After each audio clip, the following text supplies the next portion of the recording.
Hello, chat. Hope you all Hello. are doing well. Hello, you lovely folks. What's up? Let me get rid of that. I was on a. You know why I wasn't seeing chat? Why? I was on the 2-second VOD of the first Oh, no. chunk of the stream, and I kept refreshing, and I was like, "Why isn't it working?" Anyway, Been there.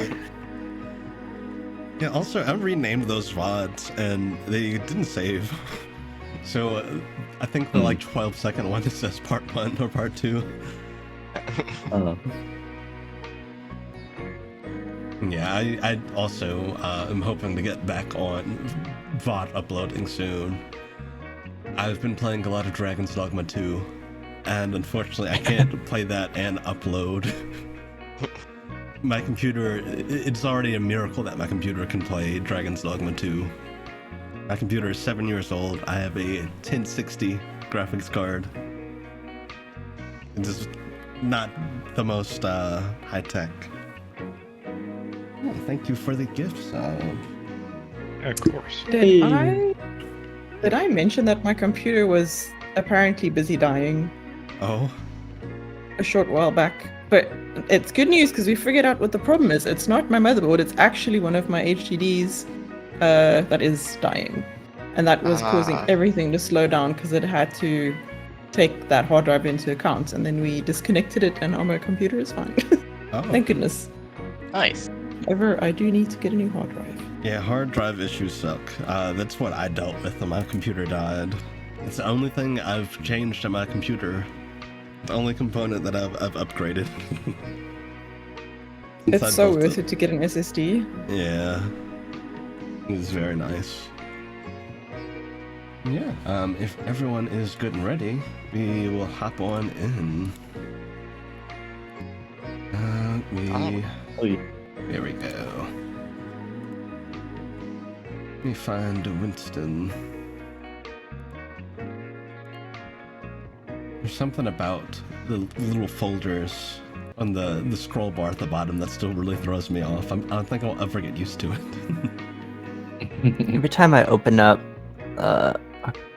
Octavian's Tome of Esoteric Secrets, I always end up on the same page with all of the Minotaur subraces. And I'm just like, ooh, I could be playing one of those. Oh, Minotaurs. We should just finish the campaign where I played a Minotaur. Oh, nice. Yeah, last week. I'm gonna be playing one of my other Minotaurs come Mondays. Nice. Yeah, he got to go home and, be with his family and his daughter. Oh my goodness. This is Angus, right? Yep. His Nice. little daughter, Molly. oh. Little adopted human girl. Nice. I'm playing my not Garfield tomorrow for a one shot. Owlbear. I'm sure updated. Nickelodeon will be fine. Not Garfield with his owner, Ron. Yeah. And the dog, Ron Bodhi. Darbuckle. They're a Dom sub couple. Okay.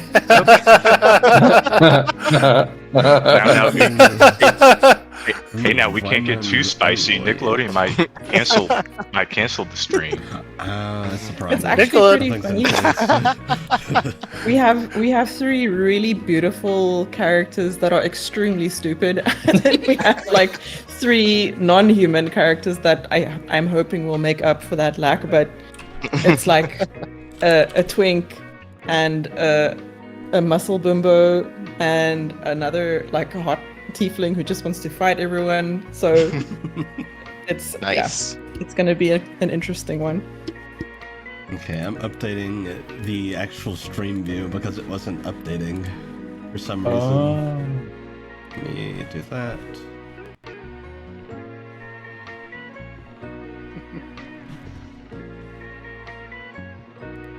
Okay. I'm actually curious now. Sorry, go ahead. We are good to go. I will do that. And we'll hop into the recap. So, you all see by the fire is Winston Oaklaw. once again with his very large tome. Welcome back. Let's delve in, shall we? Last time the party approached the nest of the abyss worms, where the robed figures who took over stood around their strange green summoning circle. Some of the group snuck around behind, and others devised a bewitching illusion of North running inside of a large wave of water, created by Palm, leaving sprouted plants in its wake through the use of Barney's druidcraft, and brightened by Gunther's light. Robed individuals were so enthralled that the group, sneaking behind, was able to disrupt the circle without a hitch. The group faced off against the robed individuals and the mind-controlled abyss worms, managing to come out on top and return the worms to their natural state of mind. The robed individuals seemed to be some kind of eldritch priests, and while they seemed to have ill intentions, they did not seem related to the Godslayers in any way. Following the chaos, the worms thanked the group and mentioned that it would be good for them to visit the Dragon Knights, which they began to lead the party to. Before setting off, Ponto was given an investment of power by one of the worms, granting him the ability to take on such a form himself. Power! And as the group set off, Jesus, that gave me a fright. where we pick up. I can't wait to see what they get up to this time. Broke the fourth wall of that, huh? I'm so sorry. That was so disrespectful of me, but I really did get a fright.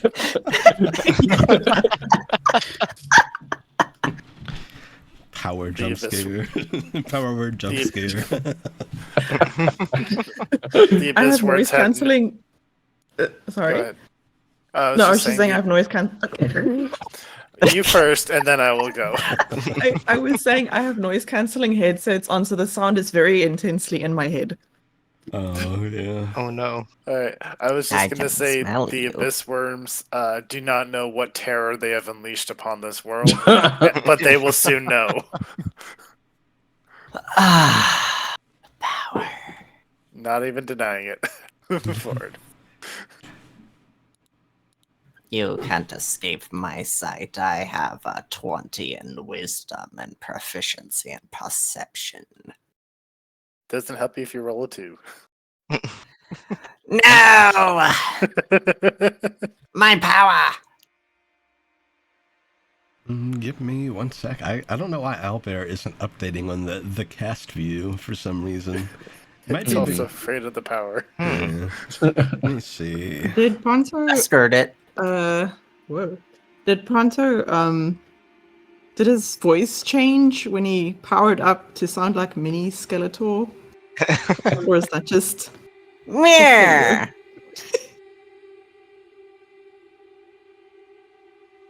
Let's see. It's flavor.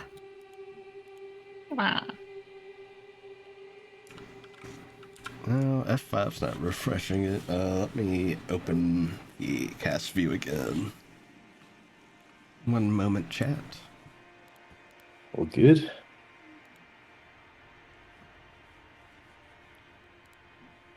I don't know why it does that.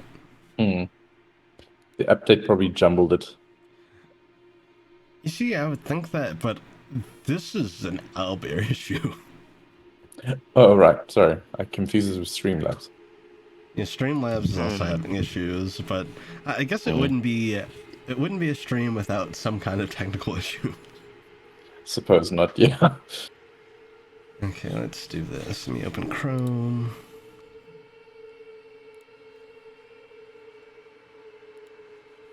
And Owlbear. I might have to keep the extra DM view open. There's that. And I click cast. Bishop is angry.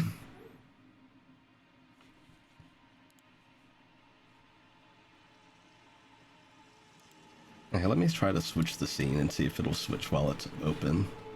So that'll have been the issue.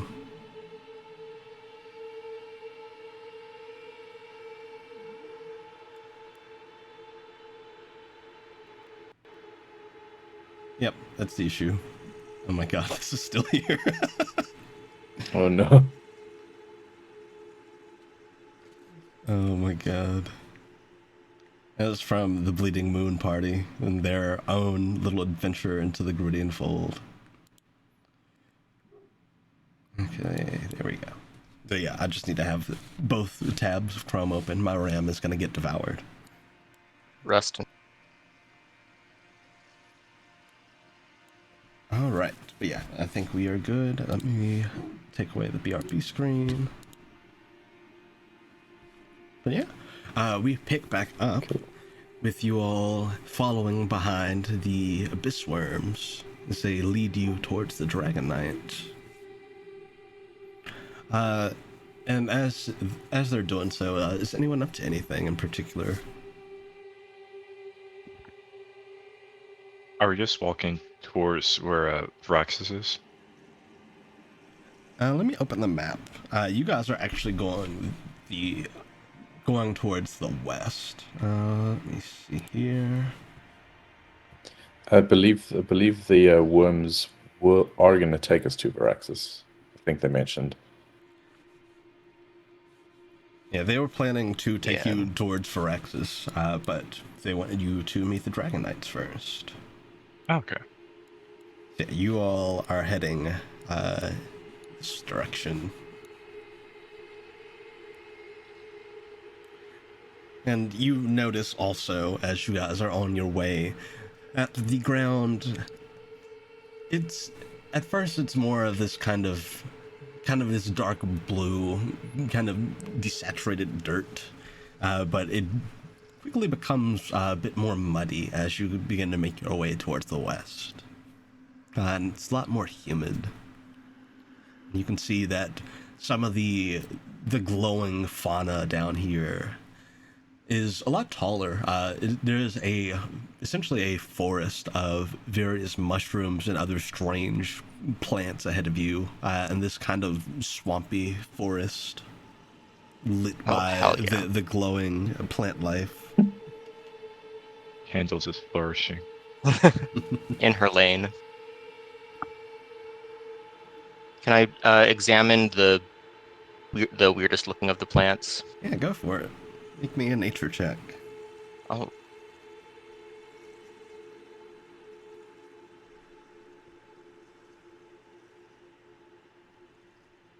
That is going to be a 16. Okay. A 16. So are you just going up to some of the whatever stands out the most, essentially? Yeah, probably seeing if I recognize anything, maybe trying to snag a few samples of things I don't recognize.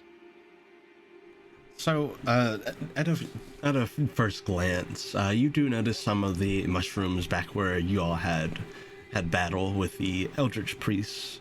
But from looking at them, what might stand out most is, at first, what looks to be a pitcher plant, and it looks to be very bioluminescent. Like you can see into it, and it seems to be giving off this kind of faint glow. And as you go to examine it closer, it begins to move.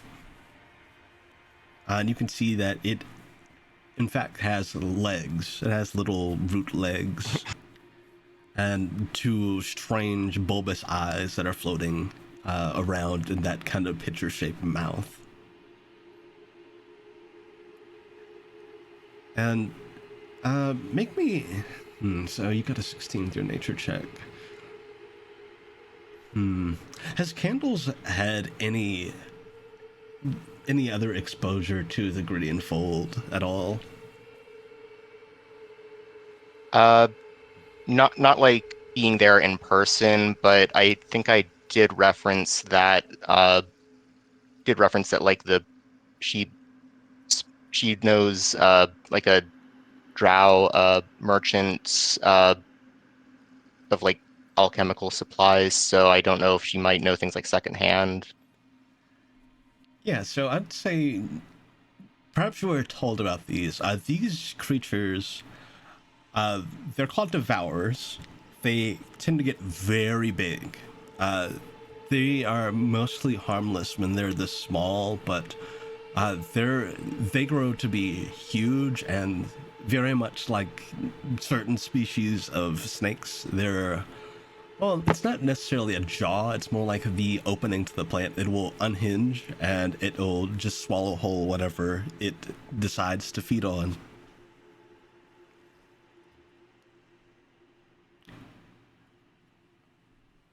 And this one's just kind of looking curiously at you. What's that? I think it's a devourer, a young one. It's scary. Yeah. And you can see that there's a little lizard crawling around near it, and it kind of looks over and like a vacuum just sucks it up. Lizard disappears. No. Oh no. That's terrifying. Yeah, but it's not big enough to hurt us yet. Yet. Exactly. Okay. And Yorick will move more towards the other You side. can all hear that, can't you? Oh no! I can hear that in my mind's eye.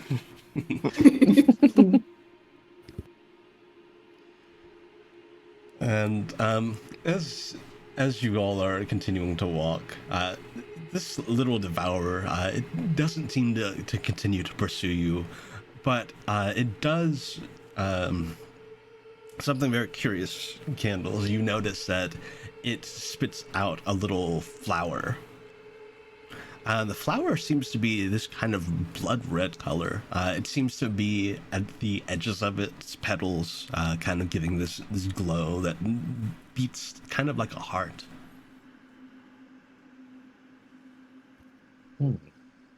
Oh, hang on. Going to try to get. Like, does it just like spit out a flower, or is it like still attached? It like spit it out. Okay. Going to pick that up with like a pair of tweezers. And so, looking it over, you can see that in the center of the petals looks to be something very heart-like, and that seems to be why it's beating the way it is. Other than that, it seems like just a really strange flower. But go ahead and make me another nature check to see if you might know what this is. Ooh, that is a 26. So, looking at this flower, this is very rare. This is a very rare species of flower. In fact, it is used often in medicines. This can essentially bring a creature back to life if made into a potion.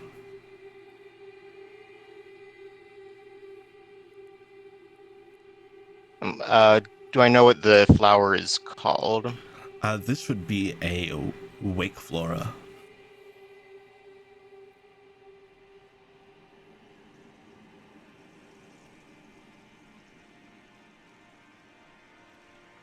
All right. I'm going to just tuck that away.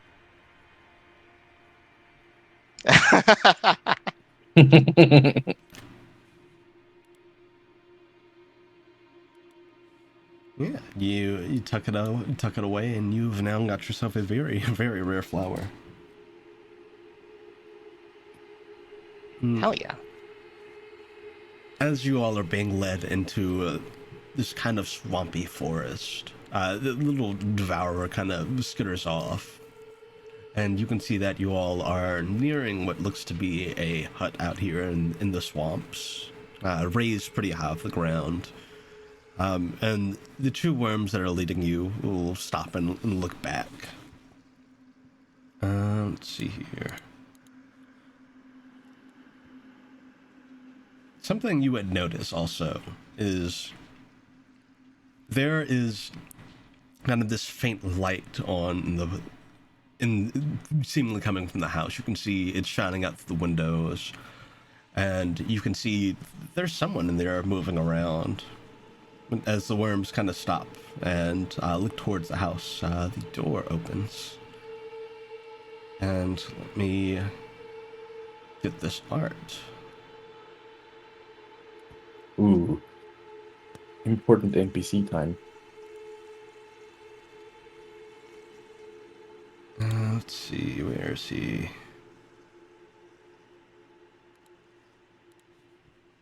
I don't remember if I already uploaded his art or not.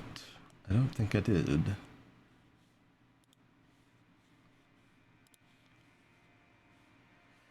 Let's see, downloads. There he is.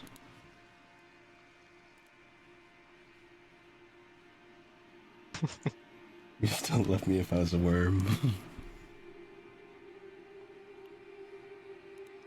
So yes, you all see standing now on the porch of this hut is a cloud dragonborn.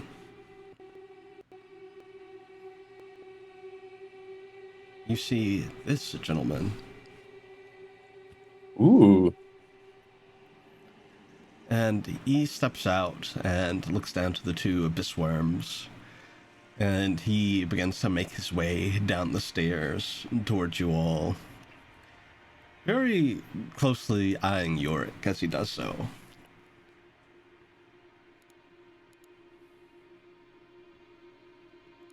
And as he kind of gets down to where you all are, he give a bit of a smile. Hello.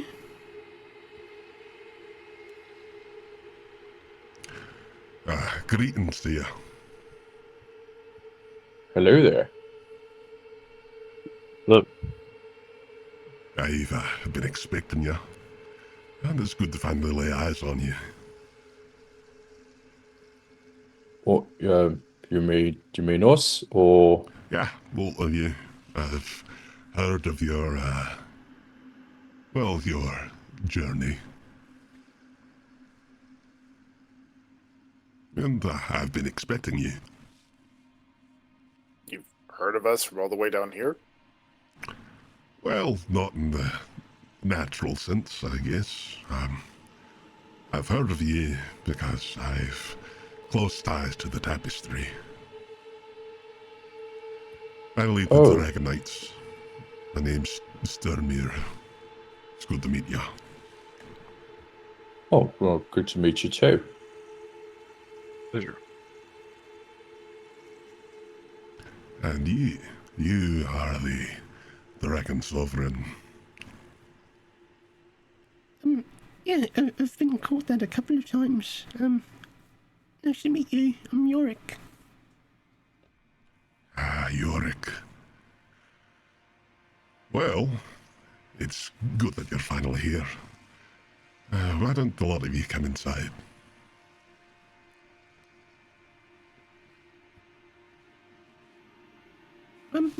Yeah, sure.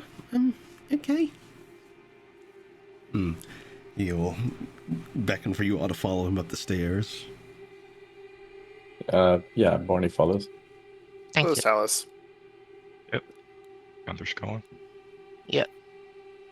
Is Gunther like staying super close to Yorick? Yeah. Nice. Yeah, this guy will lead you up the stairs and inside. So, stepping into his hut, it is a lot bigger on the inside than it is on the outside. It is massive in here. In fact, it is impossibly so. From the outside, you can see that it was only one story. But as you step inside, you can see that in the center of this space is a spiral staircase that leads up at least 3 floors. There's a large living room with a fireplace, a massive, ornate-looking carpet, the big kitchen area, there's a lot. You can see he has a bunch of different samples of various ingredients you could probably find around here. And he'll lead you all over to the living room and sit you down. Well, get cozy. If there's anything I can get you, let me know. In fact, how about some tea? Tea sounds nice. Oh, I've never had that before. You've never had tea? Well, Nope. well, Only coffee. I suppose I don't really make tea. I suppose the leaves down here must be very different from the ones used for tea on the surface. Yeah, quite different. Everything on the surface is a bit more used to the sun. Stuff down here lives on its own. But yeah, I can get you some tea. I'll be right back. Yeah, you see him head over to that kitchen area and begin to prepare some tea. But while he's doing that, is the party doing anything while they wait? I might ask York how he's feeling right now. Just kind of get a vibe check on him. I don't know. I was expecting, something like this. I guess I just wasn't expecting it so soon. Well, to be fair, our journey has to, I guess in a sense, have some sort of, I won't say conclusion, but rather we have progressed quite a bit here. I mean, you've grown quite a bit as well. We all have, so I think we're starting to get to that point where we're starting to see the fruit of our labor, in a sense. Yeah. You've come a long way. You think so? Absolutely, you've grown quite strong, young master. York kind of thinks on it. No, I have you all to thank. Thank you. Yes. Oh yeah, we may be small, but we very powerful. Yeah. At least I know I am. Yeah, we know that you're a powerful little guy. Fanto's We've gonna seen like that. put his arms on his hips and he's gonna puff at his chest.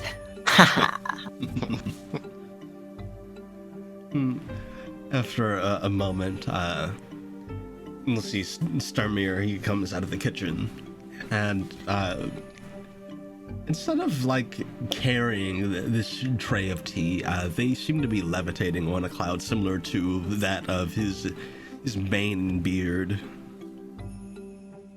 He floats it over and it sits down on the table. There you are. Help yourselves. Thanks. Thank you. We'll warn it's a bit sweet, as most of the leaves are down here. Thank you. And for you, I have a bit of a sweet tooth. Well, you might quite like it. Food. And rather I'll than drink it. sitting down as well, he goes over and you can see that he kind of coils his tail up a bit and he seems to be floating, like just barely resting on his coiled tail. That's cute. Right, so I'm sure you all have a lot of questions. I'd be happy to answer any of them. Nope, I just want to eat some of this food.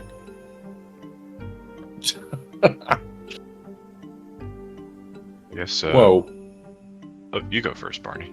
no, it's fine. You go. Oh no, you feel free to go. Like I'll be more than happy to play off you guys after. I actually kind of questions. forgot what I kind of forgot what I wanted to ask it, to be quite honest. I'll go if that helps. That's all good. You can go. Alright. Sorry. It's like watching two people at the door wait for the other person to go in. Who's on first?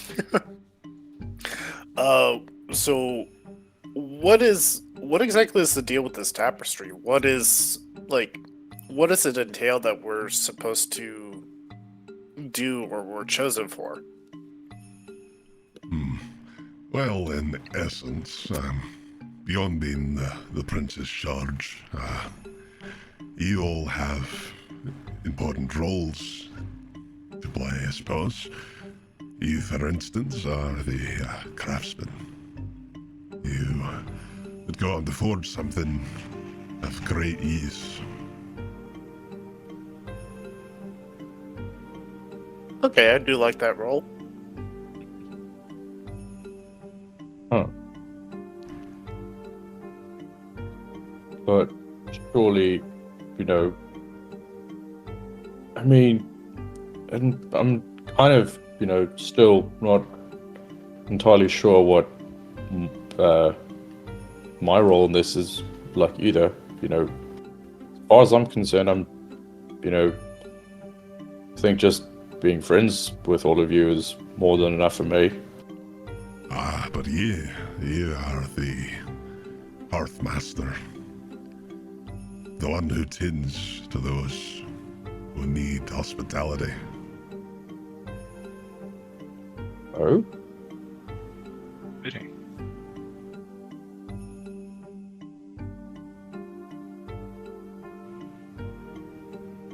And you, He'll look over at Palm. you're the author. You write much of what the tapestry is composed of, whether you know it or not. Excuse me. I had a frog in Ooh, my throat. did anyone check the back of the tapestry for any toilet reviews? Oh my god. And the secret hidden. I feel like that message would be into the handy. back. Actually, if you stand back from the tapestry, it's all of the text and images are actually just like a long series of toilet illustrations. You have to shine a black light on it. Oh no. No. Oh god. Maybe the one wall in the portal putty has this as a mosaic in the tiles. The shower curtains are a It's tapestry. been written in the tiles. Man, imagine the mold on a shower curtain made of tapestry. Oh, Let's not. Oh god. Yeah, That let's seeped not. into my mind. No, Sorry, psychic damage. please. No, you're. But hey, that's I've been shot. that's the author for you. That's how good you're good at your job. Yes, I mean, good I mean- for a given value of good. I think. she needs to be able to write down the ideas that she gets when she's on the toilet. That's true, and I do chronicle. And Ooh. And Ponto's gonna wave his hand and he's gonna stop and climb up Barney and stand on his shoulders and wave. Ooh, what about me? he kind of smiles. You are, in a way, a bit of chaos, I'd say, but also a deliverance from a certain doom, one that you all haven't come to know yet. Huh? Blech. Goodness. That's quite a big responsibility. Ponto's Sound gonna hop and ominous. slide down Barney's back. That doesn't sound fun at all. Well, but it's one that's far off, one you shouldn't worry about too much.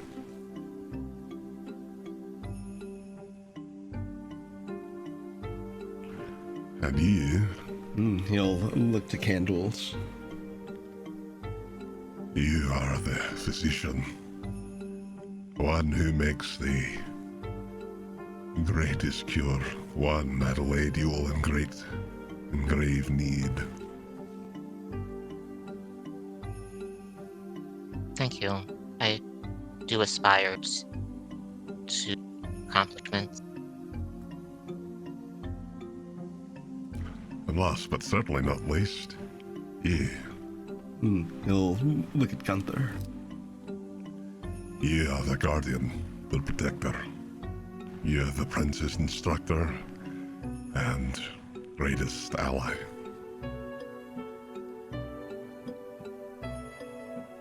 That's quite the honor.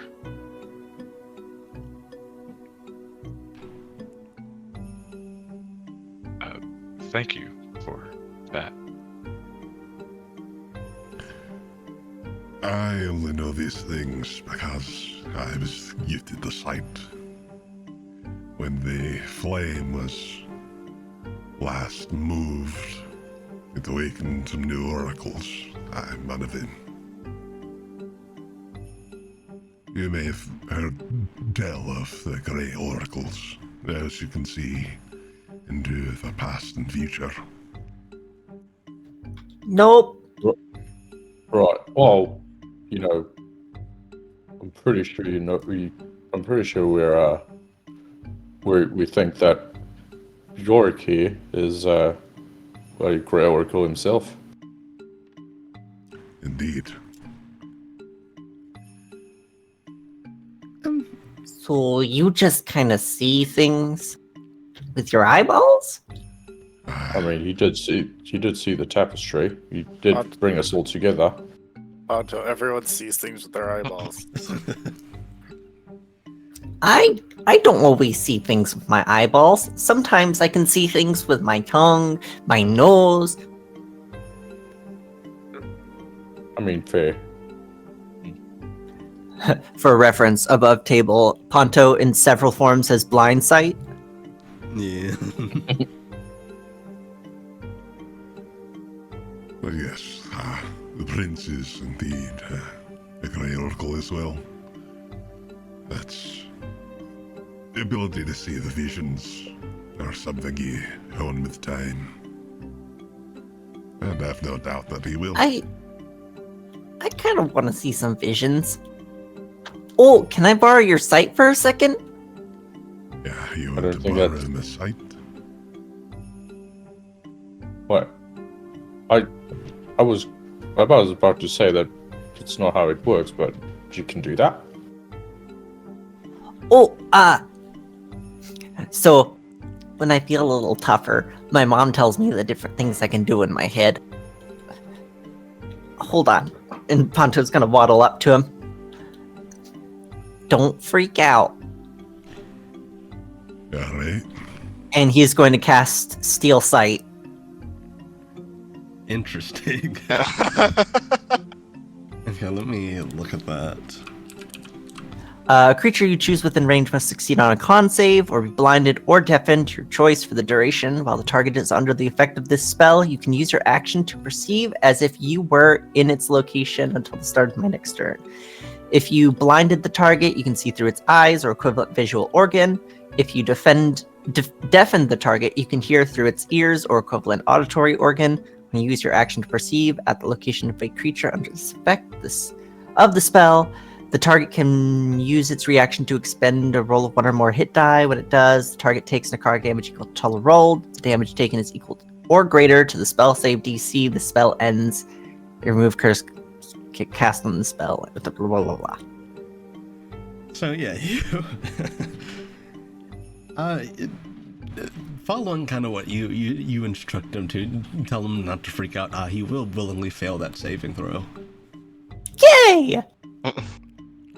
And Now, do I see into the future, into the past, or do I just see out of his eyeballs? you can see around the room, but you do see more than others do. You can see that there are several animal spirits around the room. You're just watching curiously. You see you see like there's an elk somewhere. There appears to be the stoat that's lying across the couch There's a little fox. There are plenty of different animal spirits, all just kind of watching quietly. Ponto sees the deer. He knows what deer is. And everyone's gonna see him, like, extend his little arms a little bit into a big stretch, and he's gonna turn invisible. That's not good. So yeah, Ponto, you turn invisible. What are you doing? He's going to walk around everybody. He's gonna walk right up to the deer, because he can see himself through the guy's eyes. Yeah. Well, no, he can't, I guess. And then he's going to attempt to jump the deer. So you jump you try to jump onto the deer, and you go right through it. And the deer through your sight just kind of looks curiously, kind of tilts its head. Ow! With this falling, can we attune to where we think he is right now? You hear a thud around the middle of the room. Boom! And since I made an action, I'm out of invisibility. Yeah, and you see Ponto appear on the floor. Ponto, what did you just do?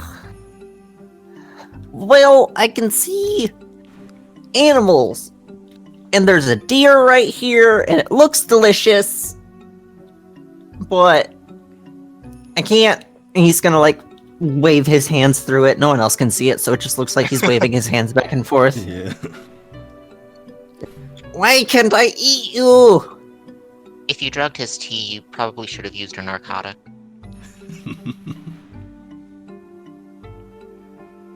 Well, you can have your eyes back. And Ponto's gonna end the spell. Yeah, his vision returns to him. Aye, so what did you see? Deer. Why can't I eat deer?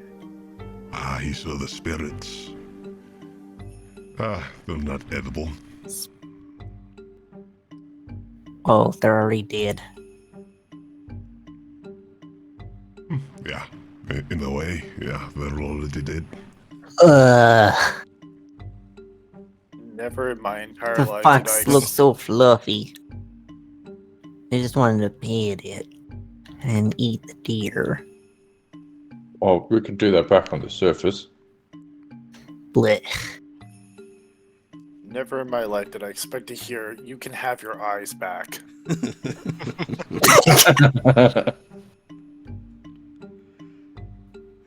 Yeah, this deer looked. Ponto just lays on the ground and just deflates. The deer looked a little more tasty because it's kind of this pastel blue color.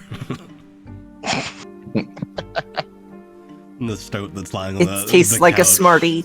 The stoat that's laying on the couch is similarly, but it's pastel pink color. Blue raspberry is my favorite flavor of venison. Oh, I'm remembering that awful.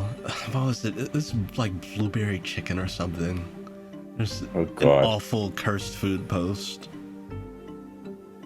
Oh, not the sleepy time chicken. Yeah, there's that too. The deer is just a Smartie. It just comes in fun colors, but has even tastier things on the inside. Nerd's chicken. Like chocolate. Awful. I can feel myself turning American listening to this.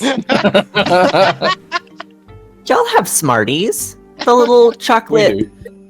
We do, M&Ms. but there are different countries that call Smarties different things. Like in some countries, Yeah. it's like a little sherbet sweet. But yes, we have the chocolate ones. Yeah. Yeah, we also have Smarties that are like these little tart candies that are very powdery and honestly very underwhelming. Yeah. But the ones in South Africa are like M&Ms. They're Basically. better than M&Ms because they don't have vomit chocolate on the inside. I'm really sorry. Oh, hell yeah. No, now I need to get me some of that because almonds, for the people in the back, PSA for almonds. Almonds require so much nutrient-rich soil that it decimates anything that it grows in. So if you can avoid buying almond products, you should do that. That I did not know. Thank you for the info. Oh, damn. Same with palm oil. Palm oil is the leading cause of deforestation in the orangutan's natural habitat. So the orangutans are going extinct.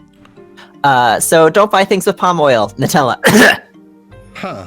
Yeah, I did know about the palm oil. It is really, really sad what's going on there. Palm can't sell I'm a her druid in oils game and a anymore. druid in life. You're welcome. What was that, Gamma? I said Palm can't sell her oils anymore. Yeah, no palm oil. Ethically harvested palm oil. Harvested in her portal potty. Oh no. Oh no. It's like the sewer fat in, is it China, where they harvest the oil from the drains. Oh dear. Ew. It's usually done by sort of lower income people, but turns out some restaurants also do that, and it's like really, really bad for your health. I mean, obviously. I mean,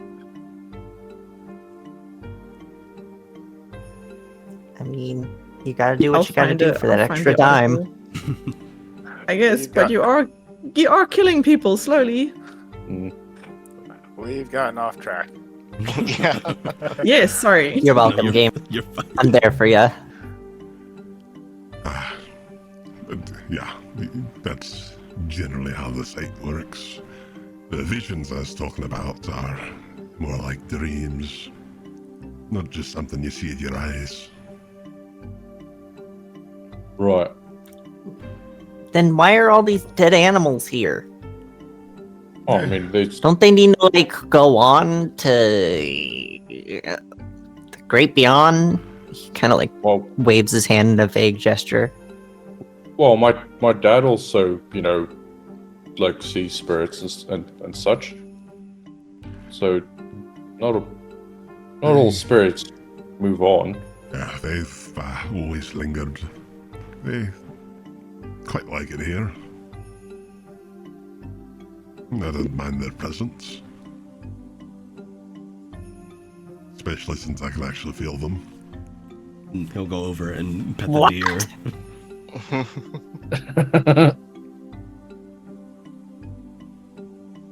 Ponto's brain exploded. Ponto's gonna walk over where he saw the fox. I want to pet the fox. How do I do that? He'll walk over to you and he'll kind of gently touch your forehead with his fingertip, and you see this kind of bluish glow flow through you. You're trying to touch the fox. Oh. Yeah, he's gonna like reach his little fingers out and scratch the fox's head. Yeah, and you can actually see the fox now too. Yes. The fox seems happy. We have North with us, right? Yeah. Yes. Doggy. Ponto's gonna wave his hand. North, come over here. North will walk North. over. And he's gonna like double fist it. He's gonna be using his left hand to pet the fox and the right hand to pet North. Oh. Oh yeah. Starmir will kind of smile. Well, glad you're getting some enjoyment out of it. Oh, so fluffy. They quite like it too. For everyone else, you just see Ponto's left hand just like scratching the air. So, you were told that you could maybe help us with Varaxes? Right. Yeah. That I can. Varaxes waits in the Nameless City. And that is where, well, a couple of things are waiting for you. Oh, yeah? Put into something easy to understand. The Nameless City's a nameless city for a reason. It says largely yet to be built. And as the king of the city, Yorick will, along with your companions, will get to oversee how that city takes shape. To be fair, Right. that has been what we were told at the beginning, York, that you were going to be king of this civilization. Right. So, you're going to build a city? Yes, without a lot of the manual labor that's needed to build a city. Varaxes will show you the way. Huh? What's a king? Oh man, do I reveal my anti-royalist nature, or it's an Actually, would important like that. man that is in control of a large group of people and a country, and for some reason this is okay.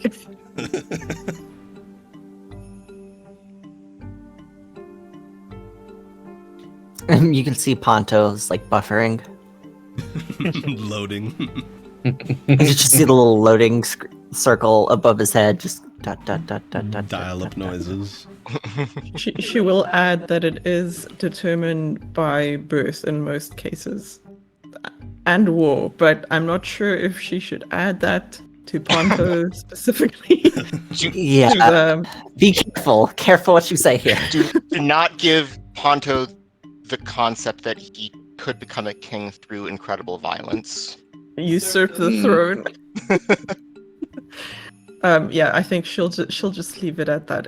It's a position determined by birth. Oh no. But as Ponto, I have to ask: is there shinies involved? The anime sweat drops start pouring down.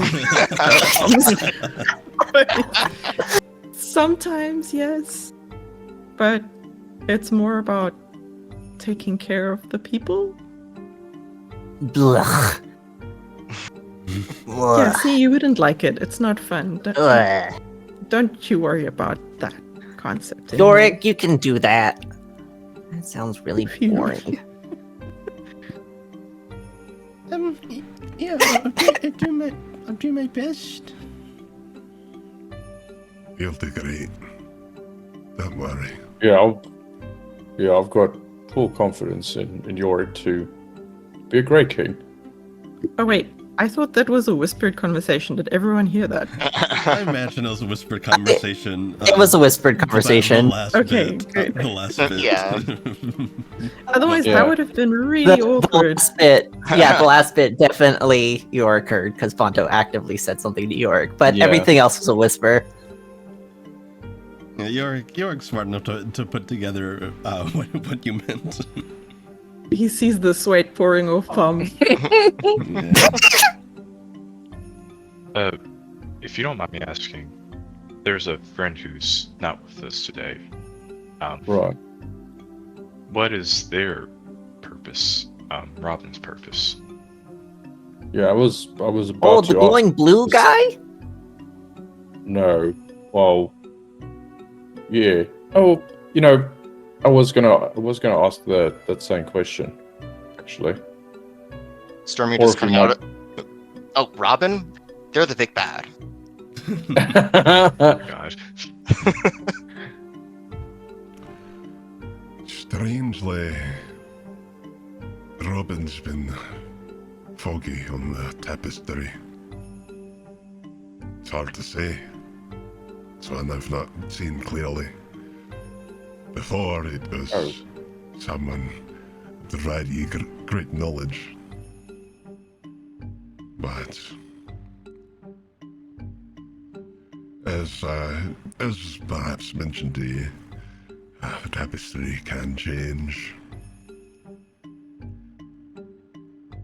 Right. which is potentially worrying, but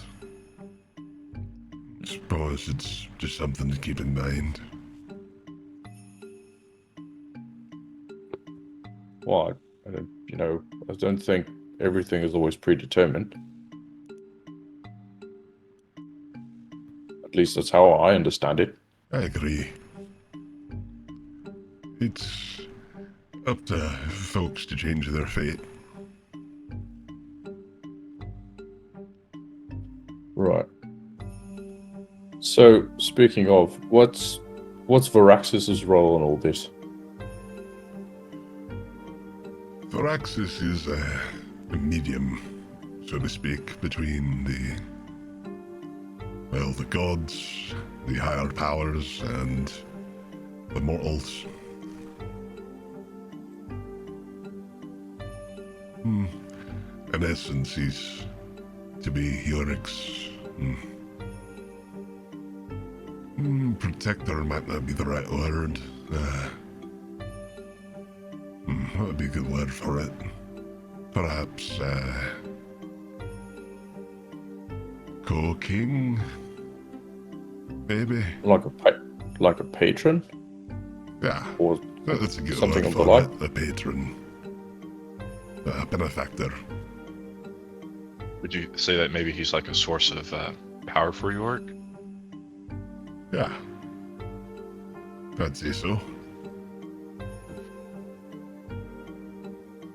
Certainly has a lot to pass down to him. Is that something I should get ready for? Nah, you're fine. You're quite fine.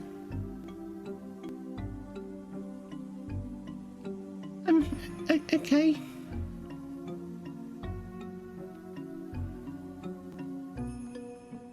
But I have a lot of trust in all of you. I have no doubt that you'll do what needs to be done. Right. Again, just coming back to Robin, he has not been he's not been seen for a while, and we're quite worried about that. Since, I'm pretty sure you're aware of all the Godslayers and the like trying to, stir things up. And yeah. We kind of fear that they might have made off with him. Them. There is a bit of good to be reported on with the Godslayers. Their supposed leader, Rasoldis, he's dead. I believe he's dead. Oh, right. She was the one that injured, an acquaintance of ours that we helped out. Yeah, Ernest got injured. Yeah, he was supposed to meet up with her, and without knowing that he would be betrayed. Oh, was that the guy that got stabbed? Yes. That's the one. The one that you attacked. Oh, yeah. He was in the ground with the sword sticking out of his chest. Yeah, that guy. I believe we gave him a fashionable piercing. Yeah. Did you? I was asleep. That fellow, while admirable that he's gone far beyond the limits of his craft, it's also very dangerous. And also endangering the others. So should we have been keeping him in check rather than helping him? No, it's not that. It's more a case of tampering with spells of such grand power could have consequences. We could just yank off his earring. Now that If he has not gotten that curse removed by now, True. if the book isn't in his possession, it's likely in the possession of someone far more troublesome. Right. I mean, we've got so much going on right now. It's just, where to even, where to pick priority is always difficult. That's understandable.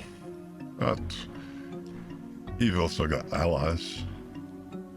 Couldn't hurt to ask for help. That's right, yeah. We've made some pretty powerful allies, I have to say. As for what you should prioritize, I think visiting Varaxes is of the most importance. And from there, I suppose it's up to you. Right. So, should we be going like now? I believe Or was so. there something else? It would be wise to set out.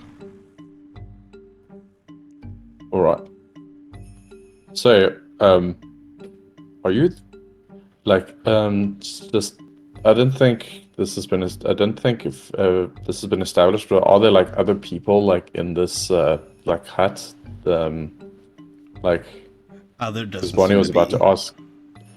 Okay, because Bonnie was about to ask like if he's the only one of the Dragon Knights left. No, I'm not the only one. There are a few. Although most of us have gone to old age. You see, a lot of us are quite old, myself included. So, you're saying there's not been any new recruits, like so to speak?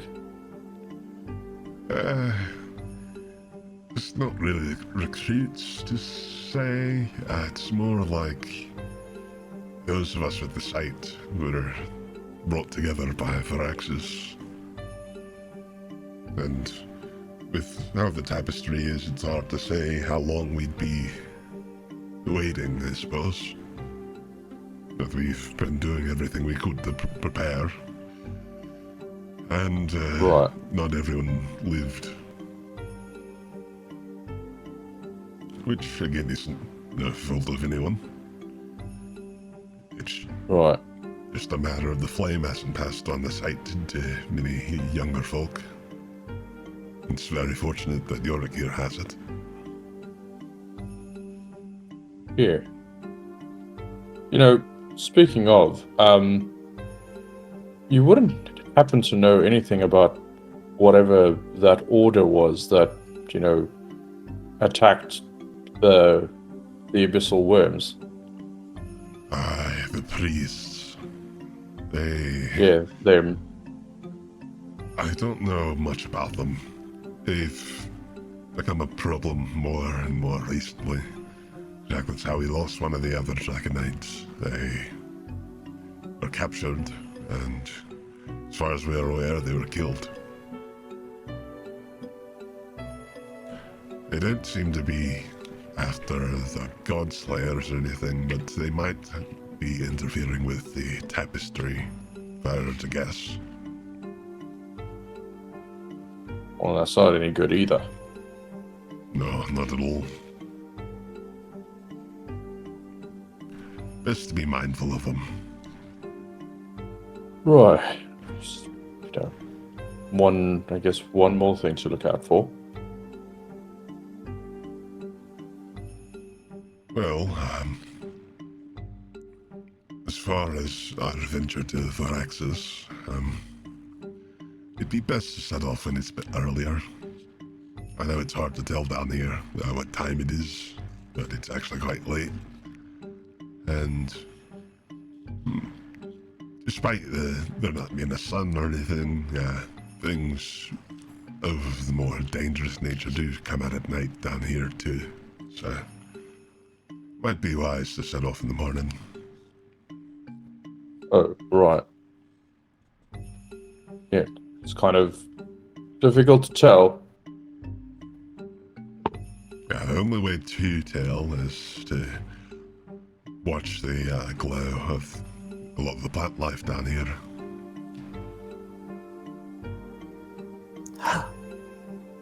Panda's gonna turn away from the dogs. Oh. What kind of creatures? looks like they swallow you whole. Or rip off your skin. Or steal your skin.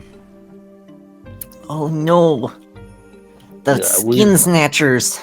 We've come across one of those, yeah. Kind of had a narrow escape. There's also those. He'll walk over to the window and point outside. And you can see kind of stalking around outside. Seems to go around the abyss worms, but you see what looks like a bear. It is quite a bit larger and has some small horns and butterfly wings.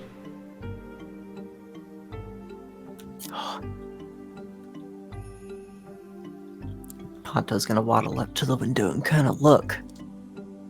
I'd like to imagine that the butterfly wings are just the actual size of butterfly wing. Just the tiniest little boys, just on the back. Funny. Yeah. Small. They are quite big. And you can see it goes over to one of the larger flora, and like a proboscis on a bug, it unravels its tongue and begins drinking the nectar.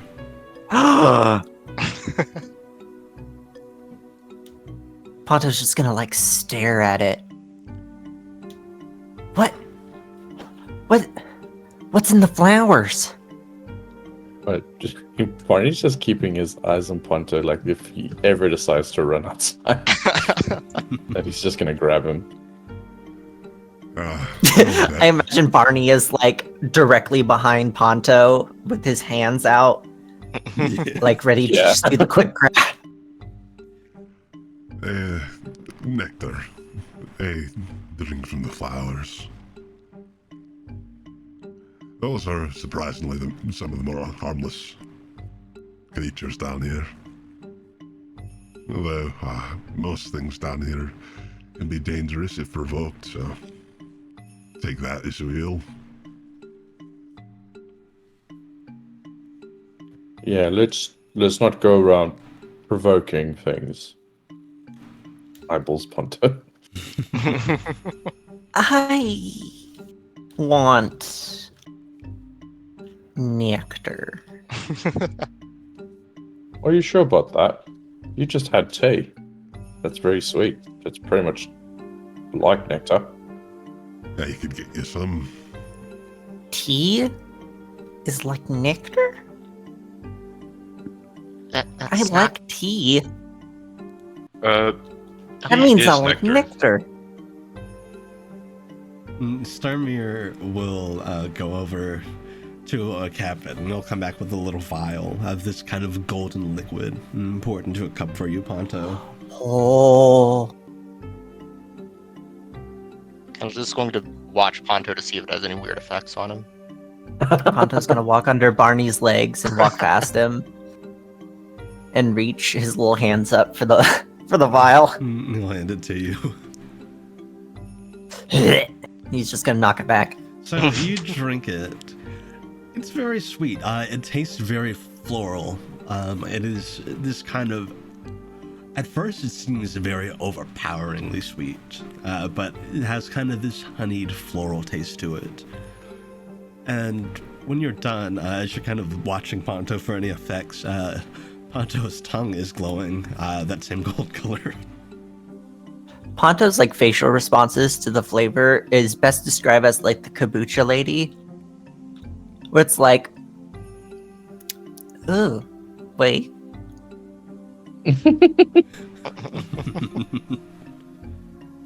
Oh god, wait a minute. This is...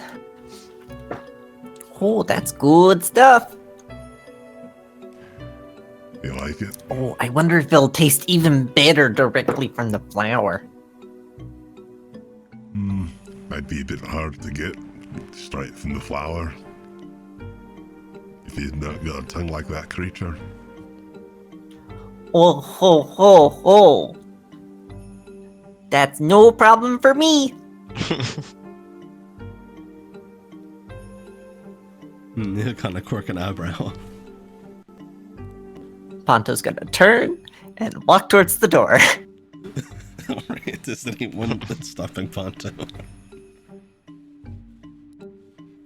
I'll follow him. Two Candles whipping out her notebook. Better write this shit down. Yeah. Only a slight ulterior motive. And also something you might have noticed or might not have noticed. Alder has been outside with the two worms that led you here this whole time. But yeah, Just been catching up. you head over. Ponto's just gonna wave at the worms as he's gonna keep toddling towards the bear. Okay, as you're approaching the bear, are you just approaching with intent on going to the same flower, or what are you doing? He's gonna go to the flower next to the bear. The bear kind of looks curiously over at you, but will continue what it was doing. And Ponto, remembering what the bard did at that one tavern, he's going to turn to the party. He's gonna bow. He's gonna turn to the bear. He's gonna bow, and then he's going to put his arms out into a T pose, and then he's going to hop up and turn into a butterfly. What is with him right now? I have lost track of everything that's going on at this point. I think Talos has just accepted this and is just looking around like the shelves and stuff of the room. Ponto's gonna climb up on the flower leaves and start getting some fresh nectar. So yeah, using the proboscis of the butterfly, yeah, you're able to easily. And as you said, it is definitely a bit fresher. The flavor, the kind of sweet flavor, isn't as upfront. It is a lot more smooth. It's very good, but also it feels very filling. Tiny body. Yeah. And then Ponto just flaps, and just starts flying back towards the party. As you do so, you see the bear will kind of fly away as well.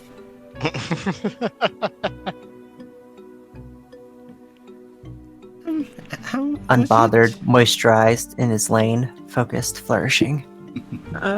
Would Crow want to go for Butterfly Ponto? I think Crow's definitely smart enough to know that this is Ponto, seeing him transform at least. Maybe if Crow didn't notice, And though. that would be a disaster if he tried. The urge is there, though. Poor Crow.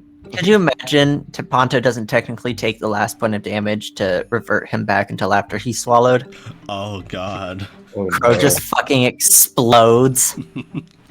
Oh, no. I mean, he's a familiar. He'll be fine. Yeah, he'd come back. Walk it off. He'd come back, but I don't know if he'd be the same. I don't think anyone would be the same after that. No. Yeah.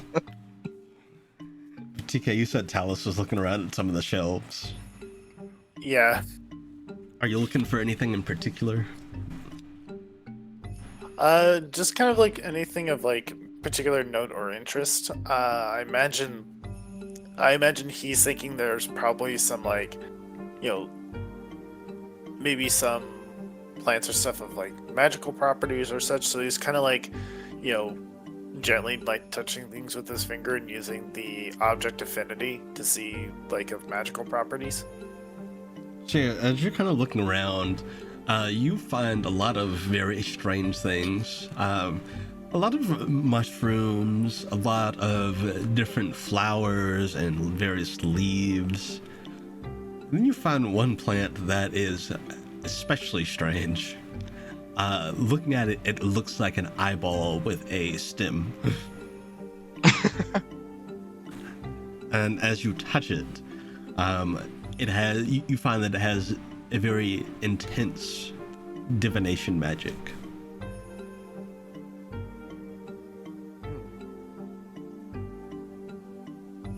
He kind of like ponders and like looks at it. It's like, I wonder if you see visions like I do.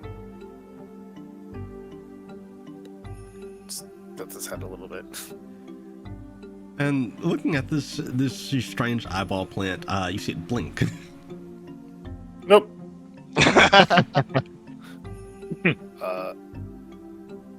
Do you understand what I'm saying? It blinks. Blink once for yes, twice for no. Blinks once. Whoa. Do you see visions? Blinks once. Huh. Like, when you, like, have them, do you, like, experience them like you're, like, if you fall in the vision, do you fall in, like, do you feel like you're falling? It hesitates and blinks twice.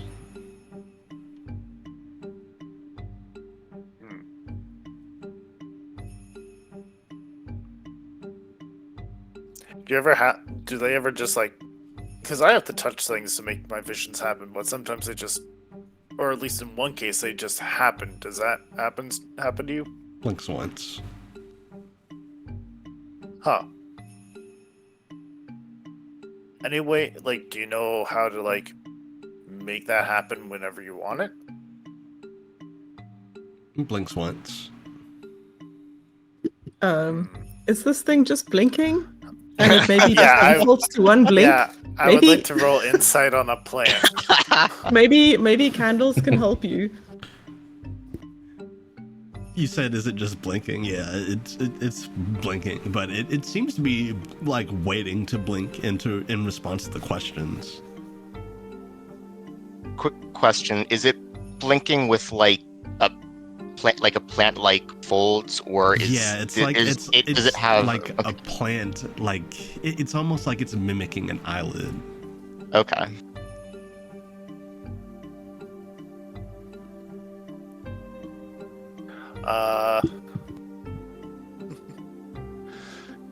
He's gonna touch it and see if he can do echoes of the past to see, like, maybe how it does this stuff. Okay, make me that history check. All right, here we go. Yup. I'm gonna lucky that. Yeah. There you go. 13. Wait, that should be higher. 14, but I still think I fail. So, using Echoes of the Past and looking into this thing, you are met with a very abrupt, bright light. And following it, you can see a very quick flow of events just kind of flashing by. You can see this strange flower-like thing being picked. It seems to be somewhere close by, at least from the surroundings that you gather. You can see the kind of more muddier landscape and the taller flora. This seems to be growing out of some kind of hill where there are several hundred others. And you can see it being picked. And you can see bits and pieces of the visions. Roll me D100.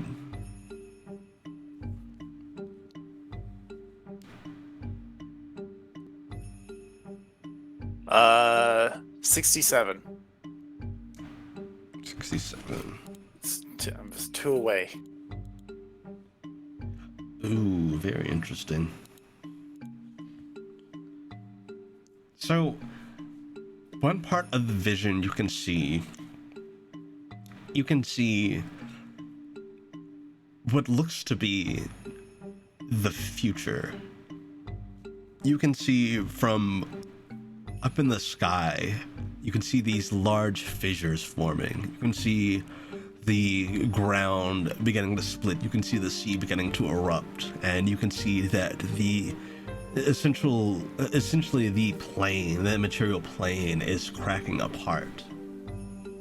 As to how far in the future it is, you are unsure. But you, in the glimpse of that vision, you do see that. Then your vision returns to normal.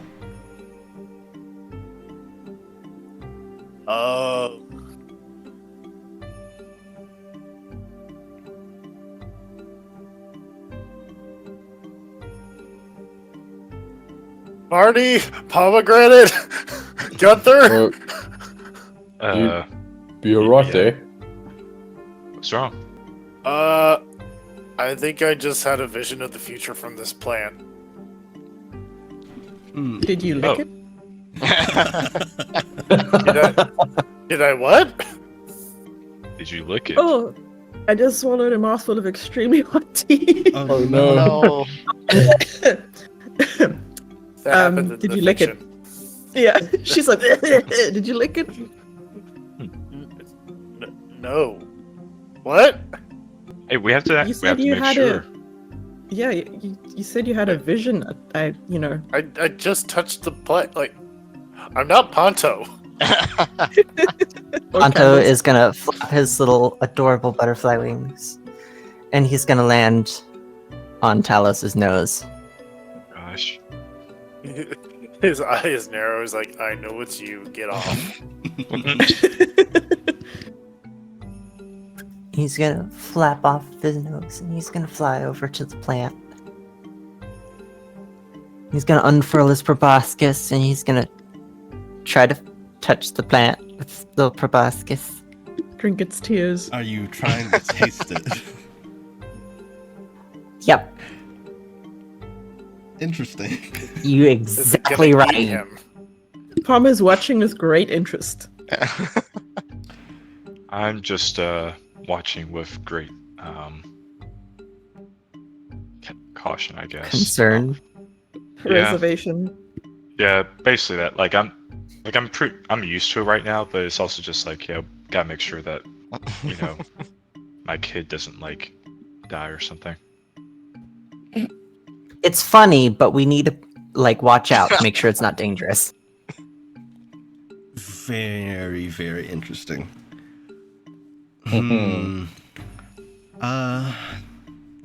Is Ponto about to kill this plant? No. Or is the plant about to Yo, be Ponto. a carnivore? Ponto, make me a con save. Oh, Uh-oh. yes! What's the butterfly's constat? That's a good question. I'm going to take a wild guess Probably and not say very probably not a lot. -5. Oh my god. No, I'm speculating. They live for Oh. what, a few days? Hold on. Wait, do they? Don't they fly Yeah, a along the lot of butterflies and stuff. But it's mostly moths that only last a couple of days. But there are butterflies also that only last a couple of days. But most butterflies last much longer than that. Most adult butterflies live only 1 or 2 weeks. Yep. That's so sad. Yeah, a lot of them are evolve into butterflies or moths without mouths. So they have no way of Yes, eating. I am aware of that one, but I thought it was So they just wasps only. I don't think there's a stat block for butterflies, so we're gonna say your con is 4. Yeah. Sure. Well, we'll go with that. Incredible. That does seem incredibly generous for a butterfly. Oh! Oh wait, you said it was a 4, so it's like a -3. Yeah. Okay, so it's 15. Alright. Rolled an 18. Okay. This is incredible. This is Suspiciously high. very interesting. Okay. How would this happen? I attempt to drink its tears. like butterflies do. See, and I wasn't expecting that. You never see it coming. Okay. Well, I mean, you did say Ponto is just chaos, so That is true. it's kind of Yeah, but we need chaos to falling live. right through.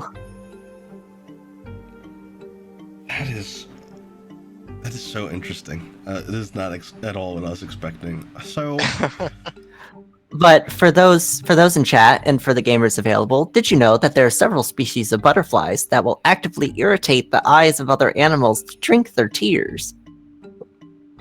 I don't know a I few did people know like that. that. There are also butterflies that eat dead bodies. That I knew. yeah. But it's a very cool fact, nonetheless. It's one of those S tier ones that you keep for special occasions. Okay, so Ponto, you also begin to have a vision. Except yours is a lot less pleasant. Oh no. Oh no. So, Ponto, you drink of this flower's tears. And you can see that there's just a wide expanse. You're floating there alone. Or at least your vision would lead you to believe that. You can hear other things moving around. You can feel their presence.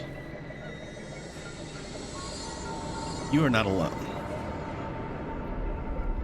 And as you kind of get situated to your surroundings in your butterfly form, you see a large eye open. And it looks directly at you.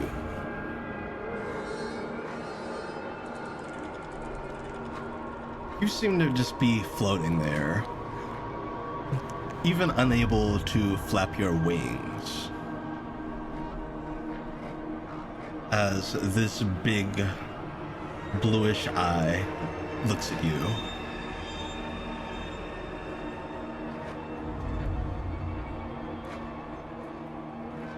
What have we here?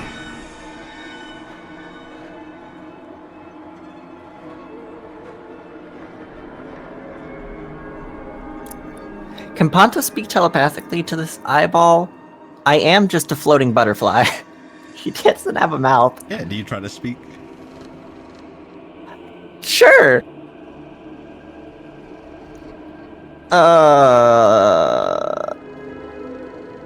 Are you talking, floating eye?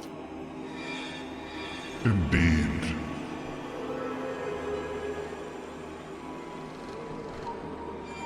I am the flower.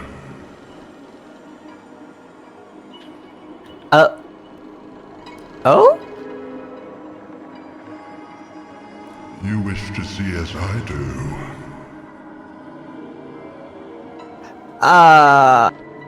I was just... sure. Are you sure?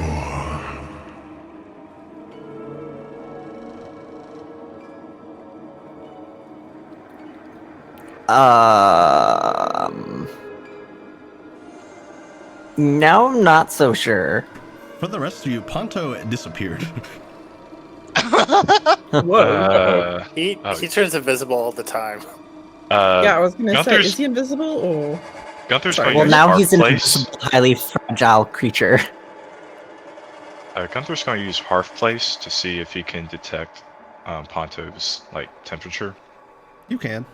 It seems to be coming from the flower. The statue. Okay. Remember the little tracker that's on Ponto? Yeah. Because that's So- necessary.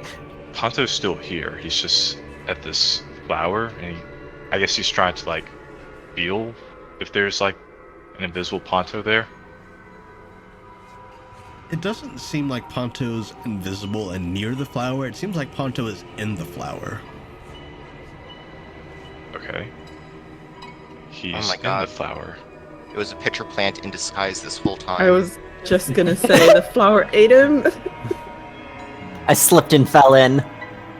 Ponto, can you hear us? Can you hear us? Nope. Ponto, all you can hear is... You can hear what sounds like shuffling off in this wide void, but most prominently, you just hear the voice of this eye.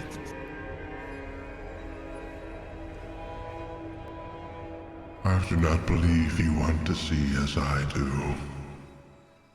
No, probably not.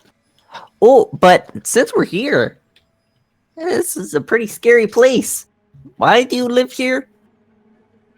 This is my mindscape. Your mind? Yes. Wait.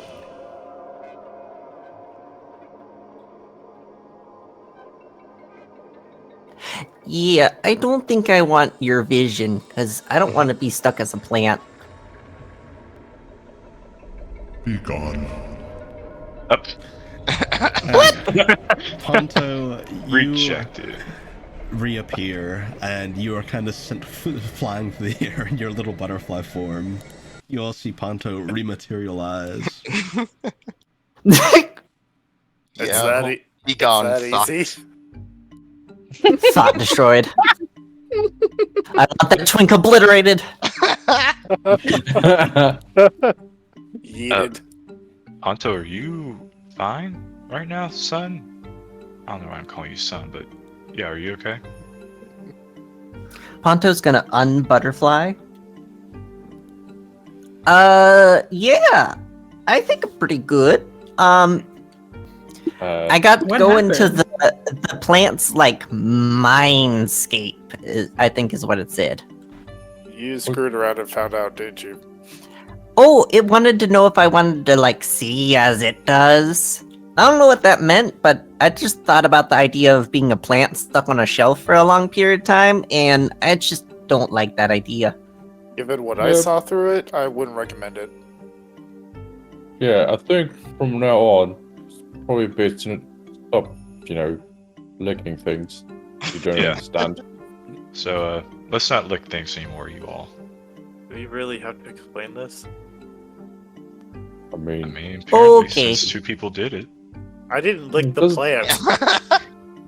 It's okay, Talos. No one was here, but we know. I did not lick the plant. I touched it and I had a vision. I do this. It's okay. It's all okay.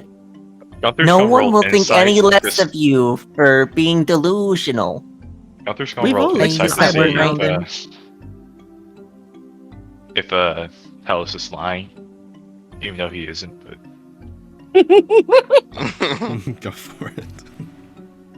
Talos is just trying to live his life. We out here fucking grilling him at all times. I'm being gaslit to hell here. so Gunther got Talos and Ponto 17. having the worst sibling relationship possible. It's okay, Talos. That's a fast way to find out what effects a plant can have. Candles. I guess Gunther will say, "I guess you are telling the truth here." Why would I lie about this? Oh, I don't know. Probably the overwhelming embarrassment of being yoinked into the void and the inability to deal with how that affects you as a person. Walking over to you all, Oh, Sturmir will North. walk over. let me pet you some more. Nope. Ah, Don't touch me. I see you found the weeping prophet. Is that what it's called? Like, you should have a sign or something next to this thing. I don't get visitors very often. Oh, but I don't think we should be touching someone else's stuff. You're Yeah, the last you should- person. I mean, Mm. it, Nope, I'm the Where's the- first person. The person that touched it was a butterfly. I am not a butterfly. Ponto. I'm moving past this spiritually. I just imagine Talos astrally projects. He's just like, fuck this. I'm out. Alright, Weeping Prophet. Yeah, those are very rare species of flowers. they were exposed directly to the colorless flame, and well, in essence, they are grey oracles as well. They've absorbed the flame directly. That would kind of explain what I saw. The thing is, they're called weeping prophets because they usually make folk go blind. People try to harvest them for their sight, and in doing it, they lose their sight. They're shown a vision, usually, and it's usually overwhelming enough for them to lose their eyesight entirely. Huh. Above table. Been there. Below table. Ooh. So that's what he meant. Yeah. What? Wait, what? How accurate are the visions they receive and or give? Very accurate. It's raw, untapped history from the flame. Well, everyone, I have some news. Our world is going to be split into pieces. What? What do you mean? Like, literally torn in half. Not ideal. Yeah, York, I don't know how much clearer he could be. World split in two. What's the world again? It's a place we live. Any explanation why? I'm just gonna look around at the house. The house is gonna be split in two? Wow. It's... I don't know what caused it. I don't think I saw the exact cause of it, but it seems like that's something that's going to happen, and if this is connected to the colorless flame, which is where we get our like prismatic soul stuff from, Right. Because I don't see the future, and I just saw the future. I just don't know how long, like what. I don't have the details of it. I do. I'm aware. It's quite a ways out. So, not within our lifetime, is what you're saying? Not likely, no. About 500 How's this- years. Well, that depends. How long does Ponto usually live? Alos just accidentally just watched the heat death of the universe. That's one way to experience ego death. It's a lot less pleasant than as shown in Futurama. I have a friend from Miss Voltus who informed me of this pretty recently. A fellow named Kinsey. Who you Oh, all right, actually met. We've met him, yeah. He told me that a member of the Moving Targets, a group who are also adventuring, much like you all, other prismatic souls. One of them has ties to Carnilda, Lady Time. And was shown a vision of the collapse of the material plane to happen in a couple of 100 years. I believe that's what he saw. Couple 100 years. Right.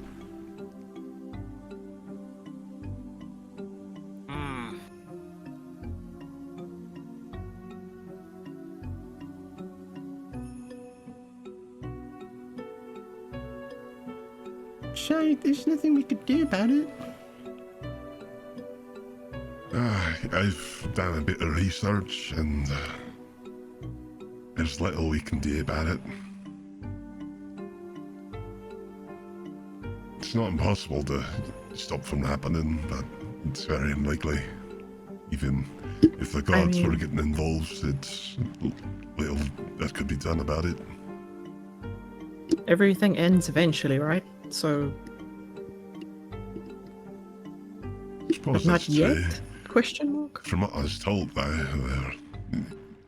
is a split and a material plane and a lot of scattering of, well, that we know. It's not necessarily the end, just a new beginning, I guess. It is survivable. That's a very emotionally healthy way to look at change. It's the death of the material plane, but not the life on it.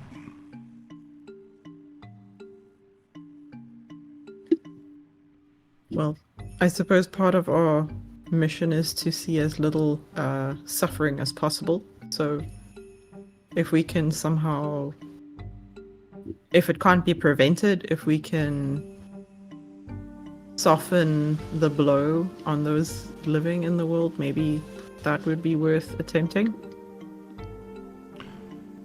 That, I believe, is where you come in, Ponto. He'll point over to you, Ponto. Remember when Ponto I is mentioned like- the deliverance from a grand, chaotic event? That's what I was referring to. You have ties to the Astral Sea. That's where... You talking about my mom? Right. Oh, that's what the big roll thing, the round thing I see when I visit my mom. That's here. Right. Wow. And that big round thing breaks, everything inside of it is going to go into the Astral Sea.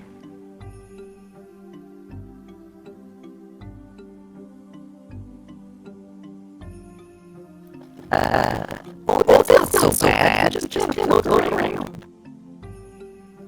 That's true, but it could be dangerous. As you may or may not know, the Astral Sea is a place where a lot of new things are created solely through the minds of those who float through it. With enough mental energy, you could create your own plane in the Astral Sea. What's that saying? Ponto's audio is distorted. Oh yeah, Streamlabs. yeah. Streamlabs does that sometimes. Yeah. It's not. Oh no. Yeah, it's not on the Discord, so we can't hear it. Thank you for letting us know. Yeah, chat. Streamlabs does this sometimes, to where it will distort the Discord audio. It usually goes. Oh, an intelligible. Oh no. Yeah. Okay, do I like how to call them? No, it's a Streamlabs issue. It's not a Discord issue. Yeah, apparently it's happened to everyone. Yeah, it'll Spreading. pass in a moment. It does this sometimes. In fact, you can find it on the other VODs too. But yeah, it'll pass in a moment, I'm sure. I see. Yeah, Streamlabs and OBS both do it sometimes. It seems to fix whenever I acknowledge it. You think about it too hard and it fixes itself. It's like, oops, sorry. Yep, and Okay. He's on to us. There we We've go. been made. So, where did folks lose us? Because there was a little bit of exposition.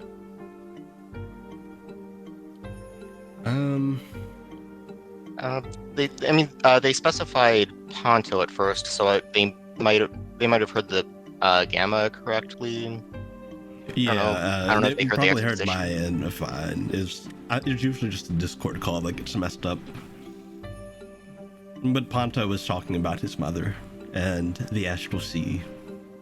The clip notes to the conversation is Ponto's been to space before, but had no idea that this giant floating orb was in fact the planet he lives on. He now knows.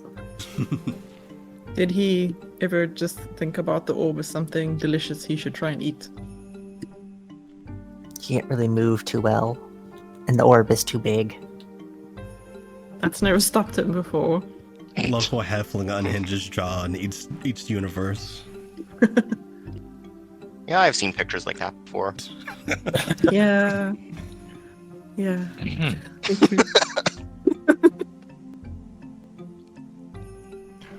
But, yeah, it's not the end of, well, it's the end of a plane, but not the end of the world, so to speak.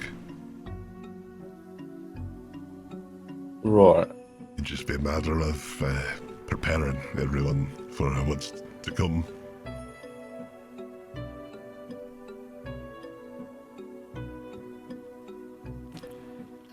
How would we do that, really?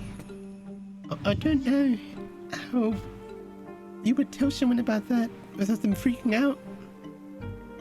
Yeah. Go around with the sandwich boards that read "The end is nigh." Yeah. That's why I tend to keep that kind of thing to myself. It's not a lot of productive use to sow worry and chaos. Rather than quietly searching for a solution and proposing one when I have a good one. Oh, makes sense to a degree. So, awful lot that would weigh on your mind then. I mean, it's a literal existential crisis waiting to happen. It's true, but there's hope. I've also been in communication with Heslan about it. Oh, right.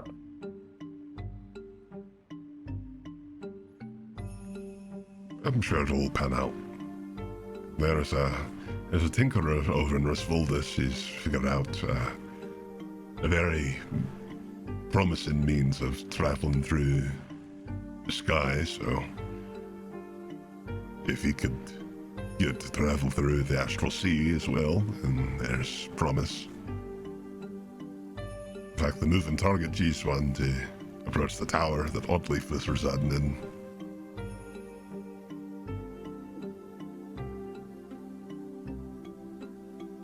World's gonna split in two. Yeah,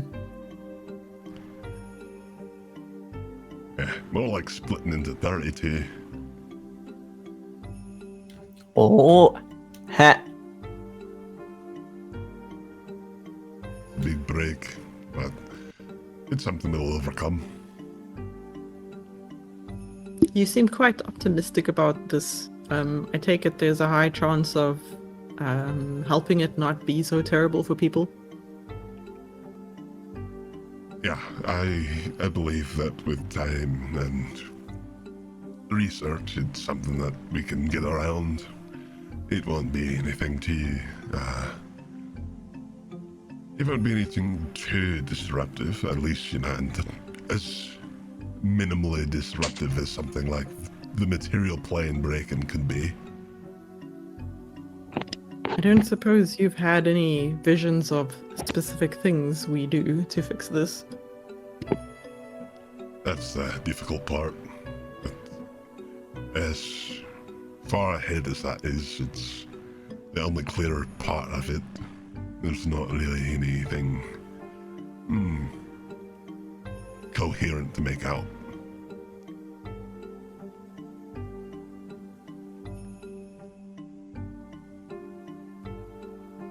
There's a part of me that wishes the visions were all very coherent and understandable.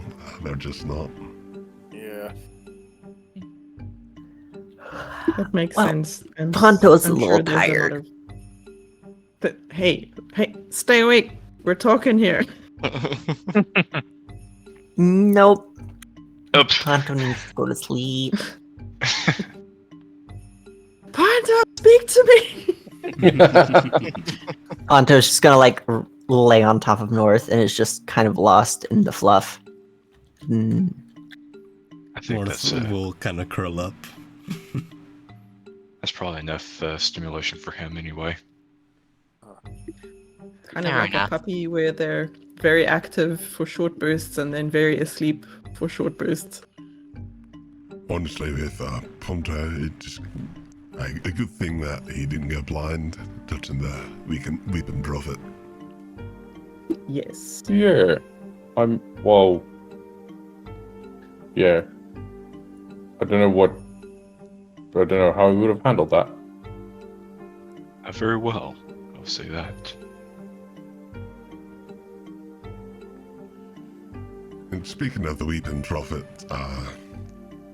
they're useful, but be careful.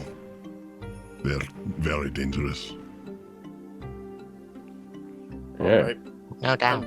I'm good. I'm not going to be touching that thing again. It's just still watching. The eye plant's just been fixed on Ponto this entire time. It's been watching Ponto. I know what you are. Say it. Oh, by the way, I have plenty of rooms here, so feel free to make yourselves comfy in any one of them. Alright. Thank you for I recommend the third floor. These rooms can be shaped to your desires, so do that as you will. Oh. I'll just That's warn fine, you, eh? if you make any material things, you can't take them out of the hut. They'll disappear. Noted. Thank you. And if not Yeah. you are hungry, I know you're quite the cook, Barney, so the That I am. kitchen's yours for the taking. Alright. Let me see what I can come up with in there. Well, I have a place for that inn of yours, if you are needing of ingredients. Also got plenty of exotic ingredients from down here. If you've wondered what those bears taste like, I can satisfy that curiosity. I think I'm all right with that. I'd rather stick to things that I know. Fair enough. Oh, but by the way, sorry, like just above table. What's the name of the Chimera character again? Alder.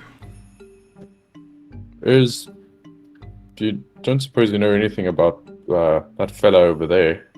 Wants to hover through the window. I've seen a few astral chimera. It seems you just wanted to help the lot of you. You helped him, he seemed to return the favour.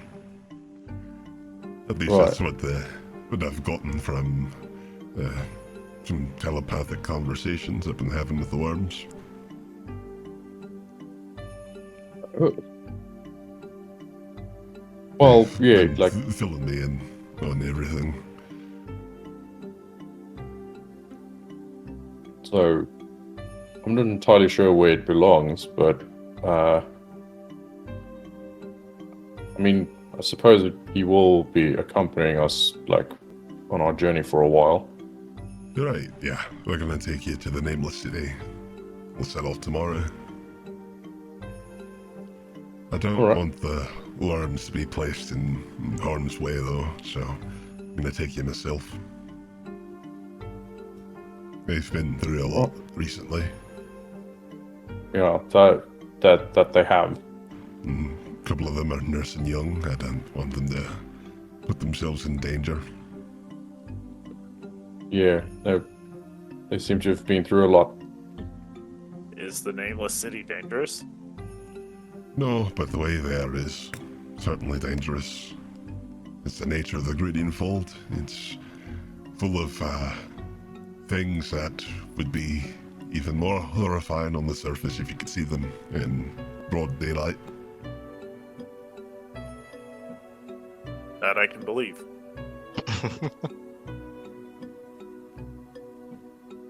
But I think your friend Alder, was interested in the forest around here, so likely spend some time with the worms, and I'd be more than happy to tend to him if he needs a place to stay, away from the surface. Right. Yeah, because, I mean, it would be being hunted for sport or, you know, whatever spoils they figure they want to, you know, extract from him. I agree.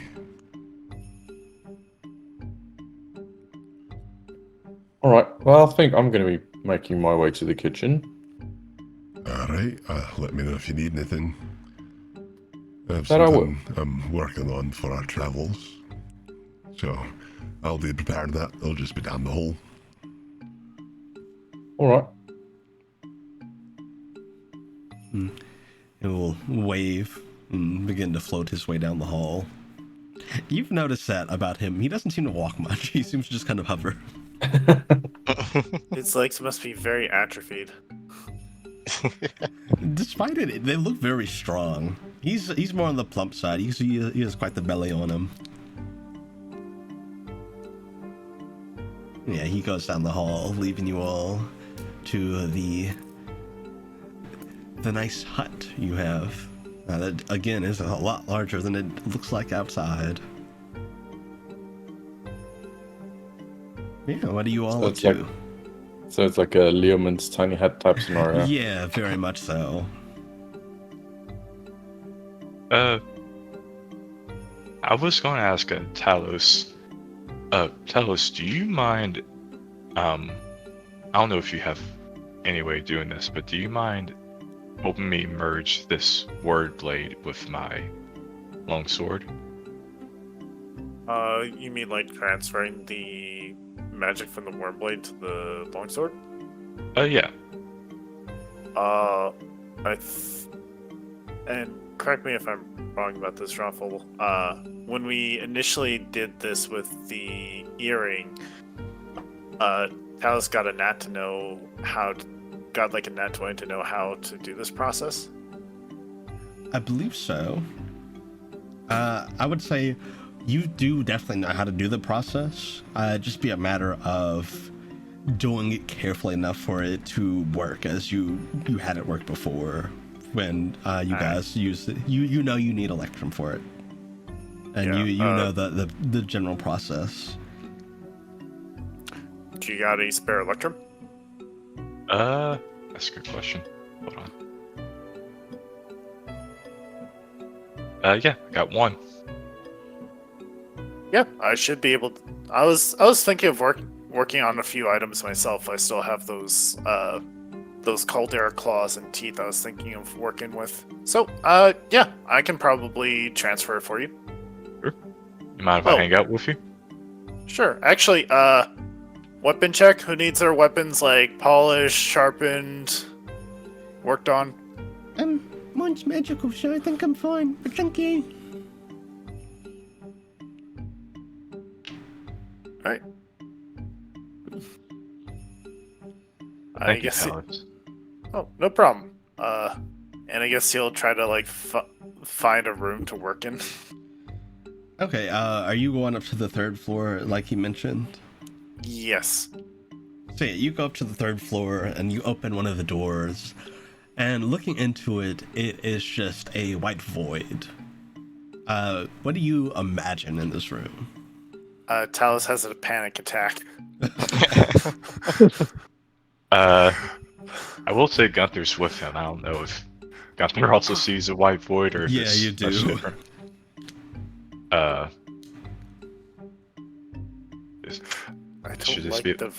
don't like the Viridian Fold. I guess we should just... Would I know that we can just imagine what we need to do here? Yeah. I guess we can imagine kind of a forge here.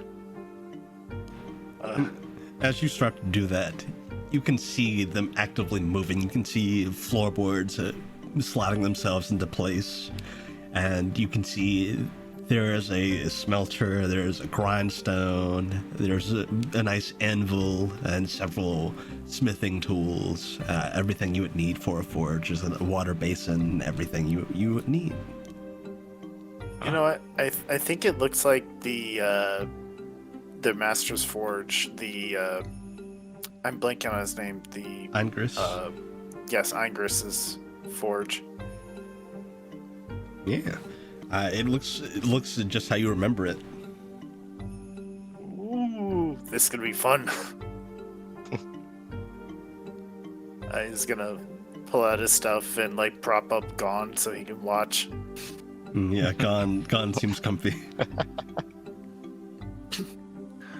And he'll work on transferring, utilizing the Electrum to transfer the enchantment. All right. So make me a couple of checks. I'm gonna say this would be athletics, and then you can add your proficiency bonus from the smithing tools. Yeah, go ahead and do that. And I'm gonna also call for an Arcana check. All right. So athletics. So I have an 8, and then if I add the proficiency from the tools, that's another 3. So that'd be a plus 11. All right. So 19. Yep, I actually got 19 on the dot. Nice. How did you know? I thought you said 11 plus 8. No, I said, yeah, it was 8 plus 1, so it'd be an 11, and I rolled an exact 19 when you called it. Oh. Buy a lottery ticket.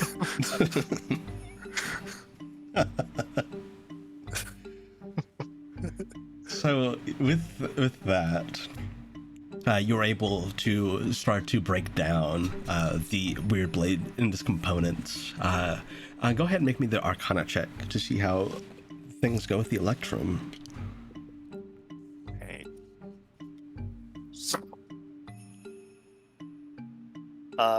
Do I get to add anything to this? I would say you can add your smithing tools to this as well. Okay. So that is going to be a 17.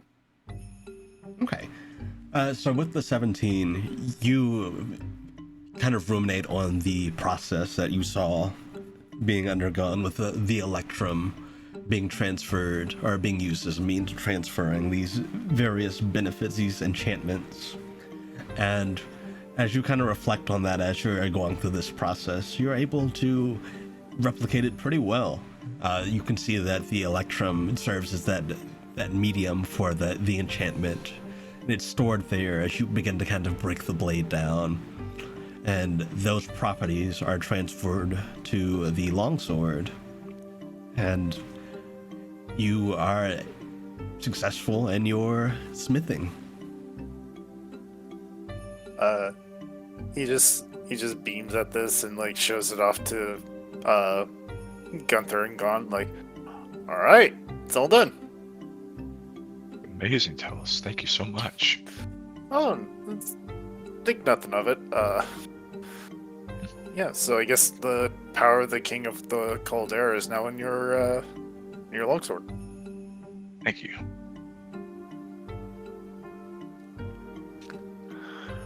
Yeah, mechanically, you essentially have all the benefits of the Weird Blade now in that longsword. It's as though you've transferred them all over, and then the Electrum was used up.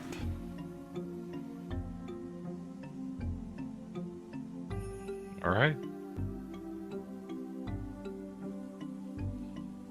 Like I said, I don't mind hanging out with Tellus in the meantime. Like, we could just be talking or whatever while he's crafting.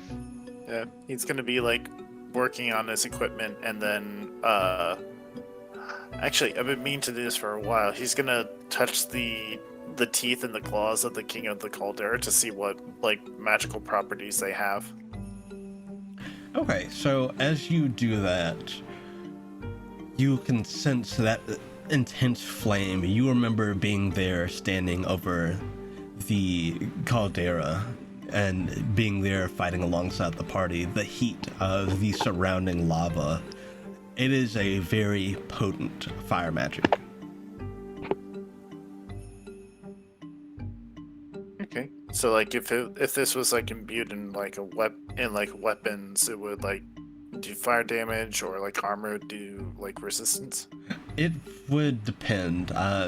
You could do quite a few different things with it, including you could completely change a weapon's damage type to fire from physical damage type. And you could also create essentially a sort of magma armor that sends off little shockwaves of fire when it's struck.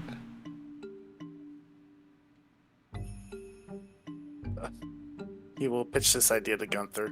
He's like, oh, would that be something you'd be interested in? I always like hitting things hard, so I would love that. All right, let me have your armor and let's see what we can do with this. All right. I will. Well, I mean, I'm probably in plain clothes anyway, so I'll definitely give him the armor. Yeah, I guess he'll spend what downtime he has working on this. All right. So this won't be. Actually, it'll depend. Go ahead and make me those checks again. So make me another athletics and arcana check. All right. Does he need another electrum though? Not for this. Okay, cool. Yeah, it's not transferring a thing. It's just incorporating it. Oh, okay. I'm gonna lucky that net one. Oh God. All right. Also, Incredible. I'm gonna take that 24 for the athletics. nice. Arcana is another 17. All right. So you, over the course of your downtime, toil away at this armor.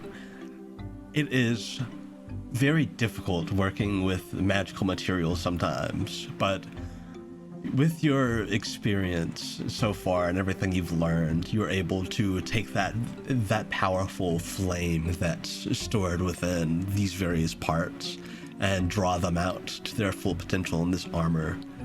And what you create, in terms of how it looks, I'm going to leave that up to you. But mechanically, this armor, if a creature ever makes an attack roll against you and they miss, this specifically with a melee attack, you deal a d4 fire damage to the attacker. I mentioned like he keeps like the design of Gunther's armor very similar. It now has like a. Would Gunther prefer like a white glow or a gold glow? I'm good with white glow. Yeah, it's got almost have like this white flame glow to it. Oh, that sounds really cool. I kind of want to see that drawn. Is this Sunbro armor? Yeah. Just going full supernova. Gotta be bright. I'm kind of matching like the flame glamour effects on like Final Fantasy armor. Oh. And also, this armor is also now considered a +1. Gosh. Ooh. Which means that Gunther's AC is now like 22. Jeebus. I don't know about you, but I'm feeling 22. You cannot hit me. Cannot hit me in a way that will kill me, I guess. Yet. You never challenge the demon's ability to kill. Suddenly, a whole bunch of spells with saves. Yeah. Or stuff with like a plus 11 modifiers. The two PCs that have died in one of my campaigns were 2 save spells. My gosh. They got better, but they did die. The world tendency suddenly shifts. One was disintegrated and the other was Finger of Death. Oh no. Finger of what? Oh. Yeah, Finger of Death. Jeez. Yeah. The thing is, you can harm Ponto, but good luck with killing him. Yeah. But yeah, I will definitely thank Talos very much for that. No problem. Honestly, I kind of was hoping people would ask me to make them stuff. I mean, the Sad guys definitely gave blacksmith you a hours. gift. I'm sorry? Honestly, I'm sorry. That's actually very I wouldn't say the gods gave you a gift, but you have honed your gift to above average standards. I'm thoroughly impressed. I think you've done a really excellent job with yourself, Talos. Thank you. Meanwhile, what's going on down in the kitchen? What? Some very delicious smells of pastries baking. Ooh, what's But, Barney making? Yeah. Barney is making steak stuffed garlic bread. Oh, that sounds so good. Yeah, and yes, I have been googling googling recipes again. It sounds delicious. Honestly, that's the Oh right my- way to do it. I'll post a picture in Discord of what it looks like. 2 minutes ago, I wasn't starving. Now it's different. Yeah. Oh, that does look good. Like beef Right? Wellingtons. God. Oh my god. Like beef Wellington, but bread. Yeah. So yeah, you all smell plenty of delicious aromas wafting about this hut. York has just been kind of watching you cook. He's been sitting at the table watching. You know, you're really talented. Oh, thank you. I mean, it's you know, Mum taught me like a whole lot. You know, I bet you show everyone at that school that you're always the best. Yeah, well, unfortunately that came to quite a quick end, unfortunately. But you know, I wouldn't say I didn't learn like anything there, but it would have been great to finish the course. You know, I think you'd make a good cooking teacher. You reckon? Yeah, you're really good at it. It's not really something I've thought about. Maybe you could start your own school. Oh, I mean, that's something I've not considered, but teaching is in itself a whole other discipline. I think. Don't know how good I'll be at that.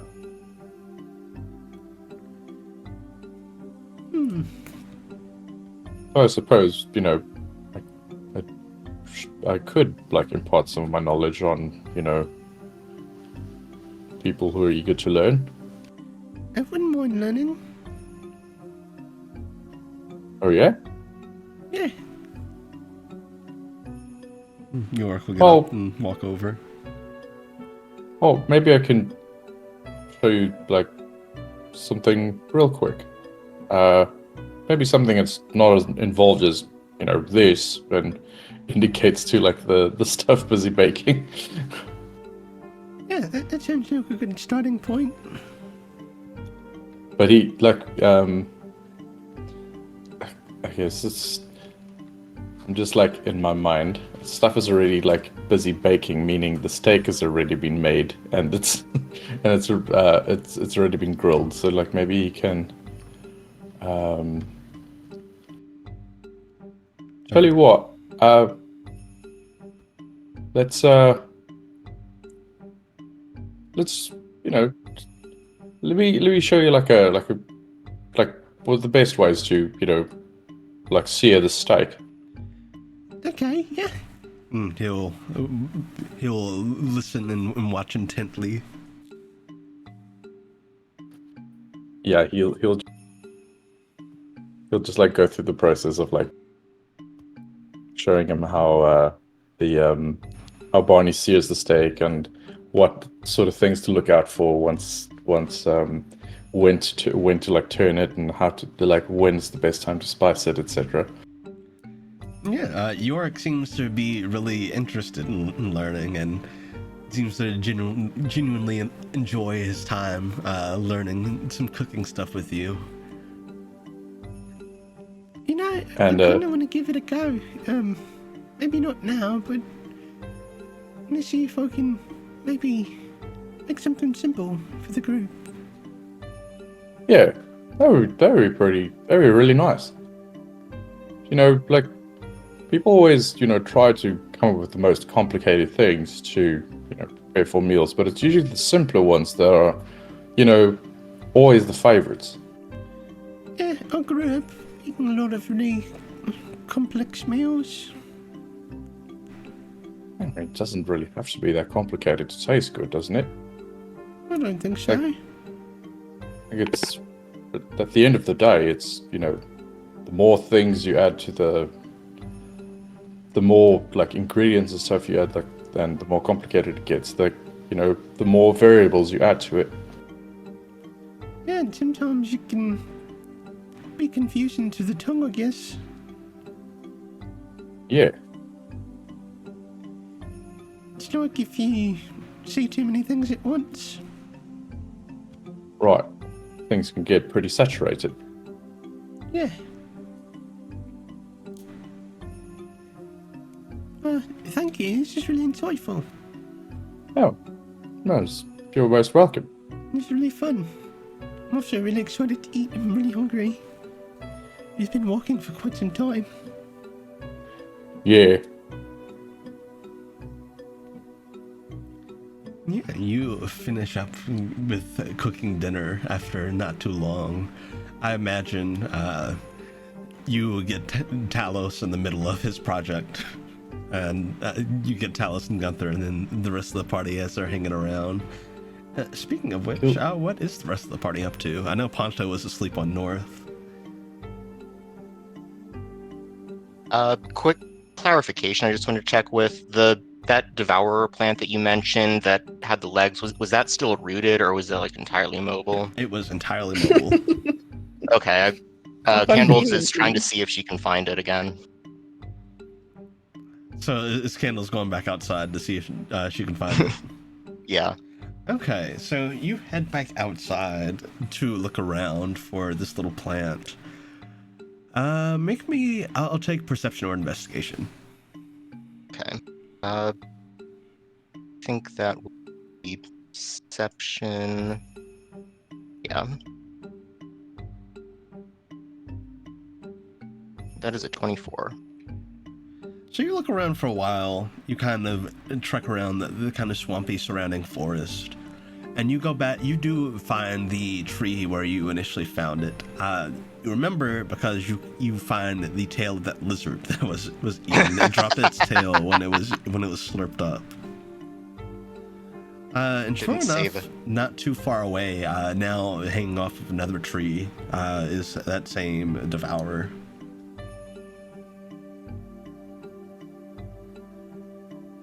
Can I try to coax it out with some jerky?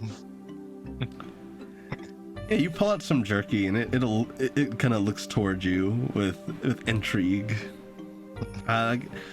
It's not necessarily. No, yeah, it is. Make me an animal handling check. There's no plant handling.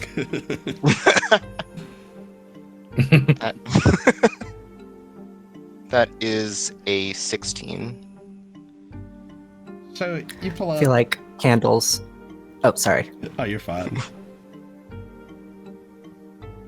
You kind of fish through your rations, and you pull out a nice piece of jerky, and it will kind of begin to crawl down the tree and over to you. And assuming you let it, it'll just suck it up.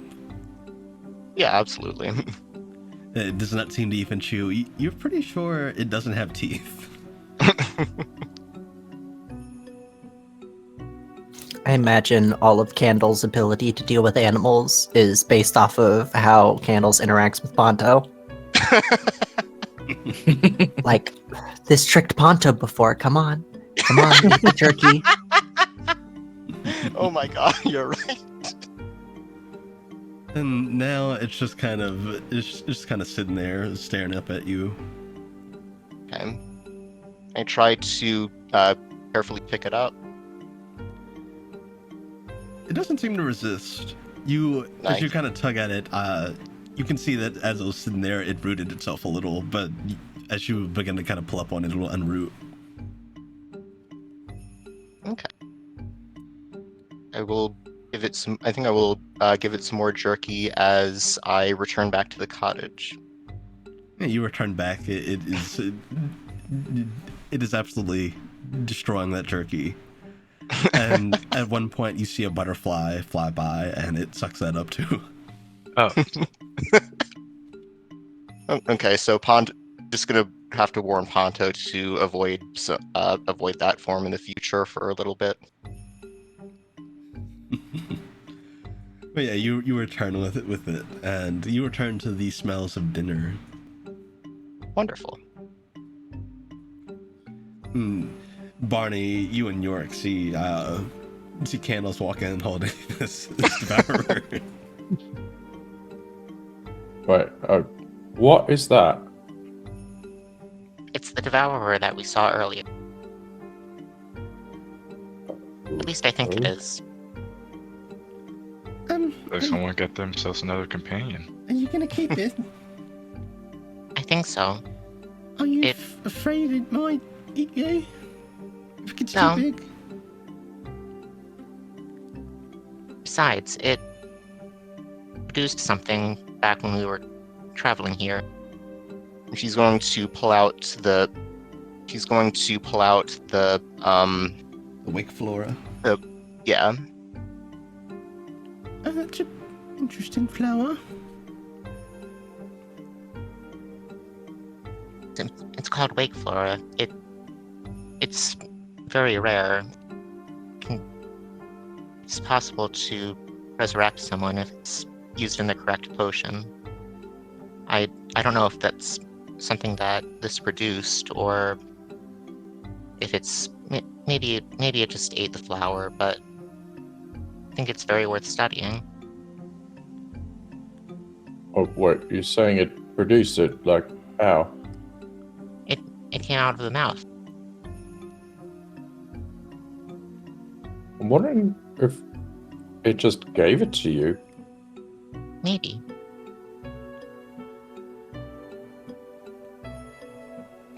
And from your journey back, it doesn't seem like it's tried to hurt you at all.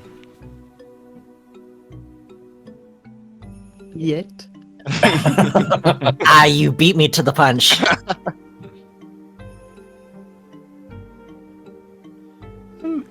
I mean, I suppose if it's not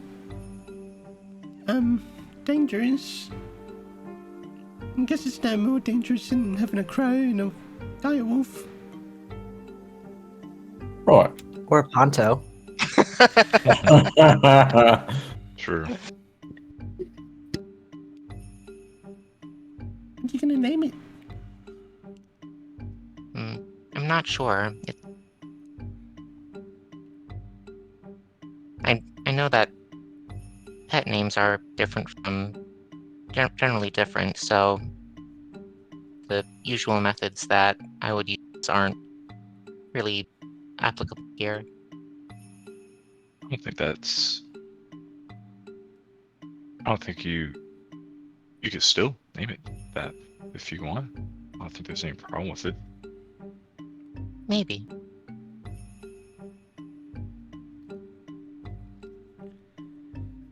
Yeah.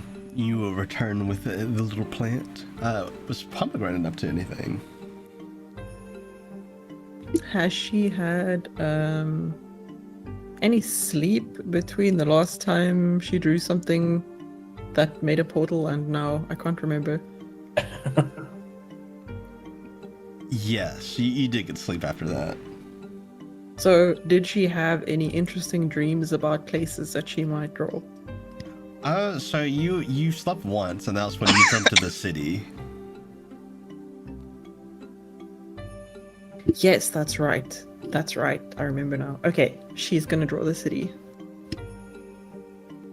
Okay. As you do that, you just drawing from what you remember of the city? Yes, and also maybe adding a little bit of atmospheric color.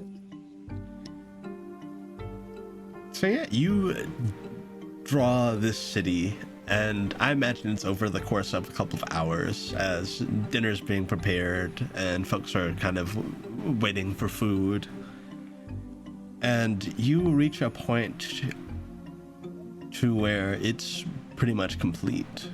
And similar to before, you feel that kind of wavering on the surface of it when you touch it. I can't remember if last time she tried to stick her head through and then fell in, or if Yeah, she that's just... exactly what happened. Yeah. So maybe this time she's gonna tie a rope to something and let someone else know that she's going in. So yeah, Is anyone who do you tell? interested in babysitting Tootie?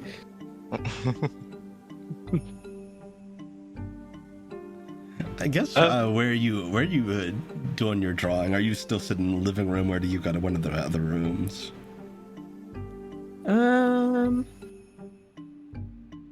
Probably. I don't know. I think if she started drawing with the idea in mind to ask someone to keep an eye out, maybe the living room. Yeah, you can just call over to Barney or Yorick. If North is still in the living room, I guess Ponto's involved. Yeah, that's true. Yeah, I made another portal. As you're asleep, you might hear Palm calling out about it. I dreamt about this city. I want to go and look, but I also don't want to end up like I did last time, unable to get out. So Right. I'm tying a rope to something, but I would also just like someone to keep an eye on me, if that's okay. Sure. I mean, I think food's pretty much done, so You think it'd be a good Does idea to go in anyone- together? I was about to ask if anyone wants to come with me.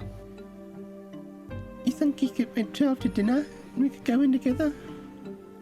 Yes, food first, for sure. yeah. Alright. I mean, not unless you would prefer it cold. Like, it's better when it's warm.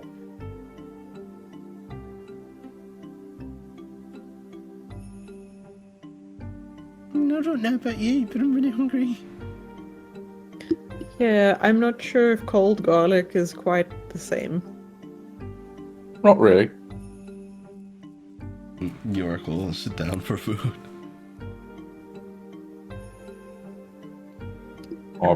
Pum will join. I guess I should probably rouse the sleeping beast over there.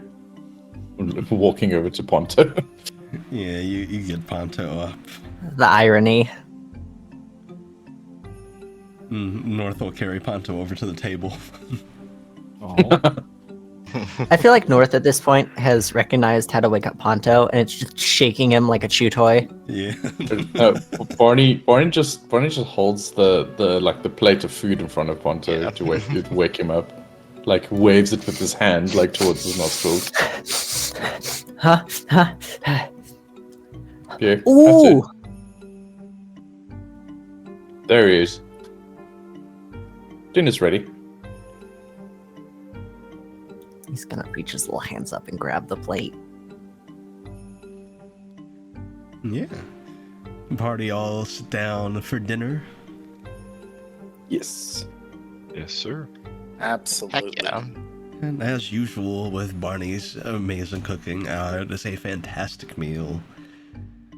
Imagine that the steak is nice and tender. The bread is nice and maybe with a slight crunch to it. Oh yeah, it's definitely got like a nice like crust. Delicious. You all have a very lovely dinner. And before we hop into Palm's painting, quite literally, I think we'll pick up with that next session.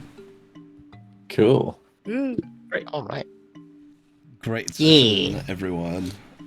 Yeah. You got some more. Absolutely. Lore He- time. The countdown to the planet's destruction has started. Yeah, does not. Is this where One Wing Angel starts playing? I think it's particularly funny how this is such an epic moment that's going to be like devastating to the entire planet, and the person that's supposed to save the day is 2'5" and a menace to society. That can turn into a giant worm. We love Yep. it. And you mentioned One Wing Angel, and I can only ever think of the Rugrats rendition of that came up in my recommendations. Oh, what? I There saw is- that on YouTube and I was like, I don't know if I want to actually click this. I clicked it.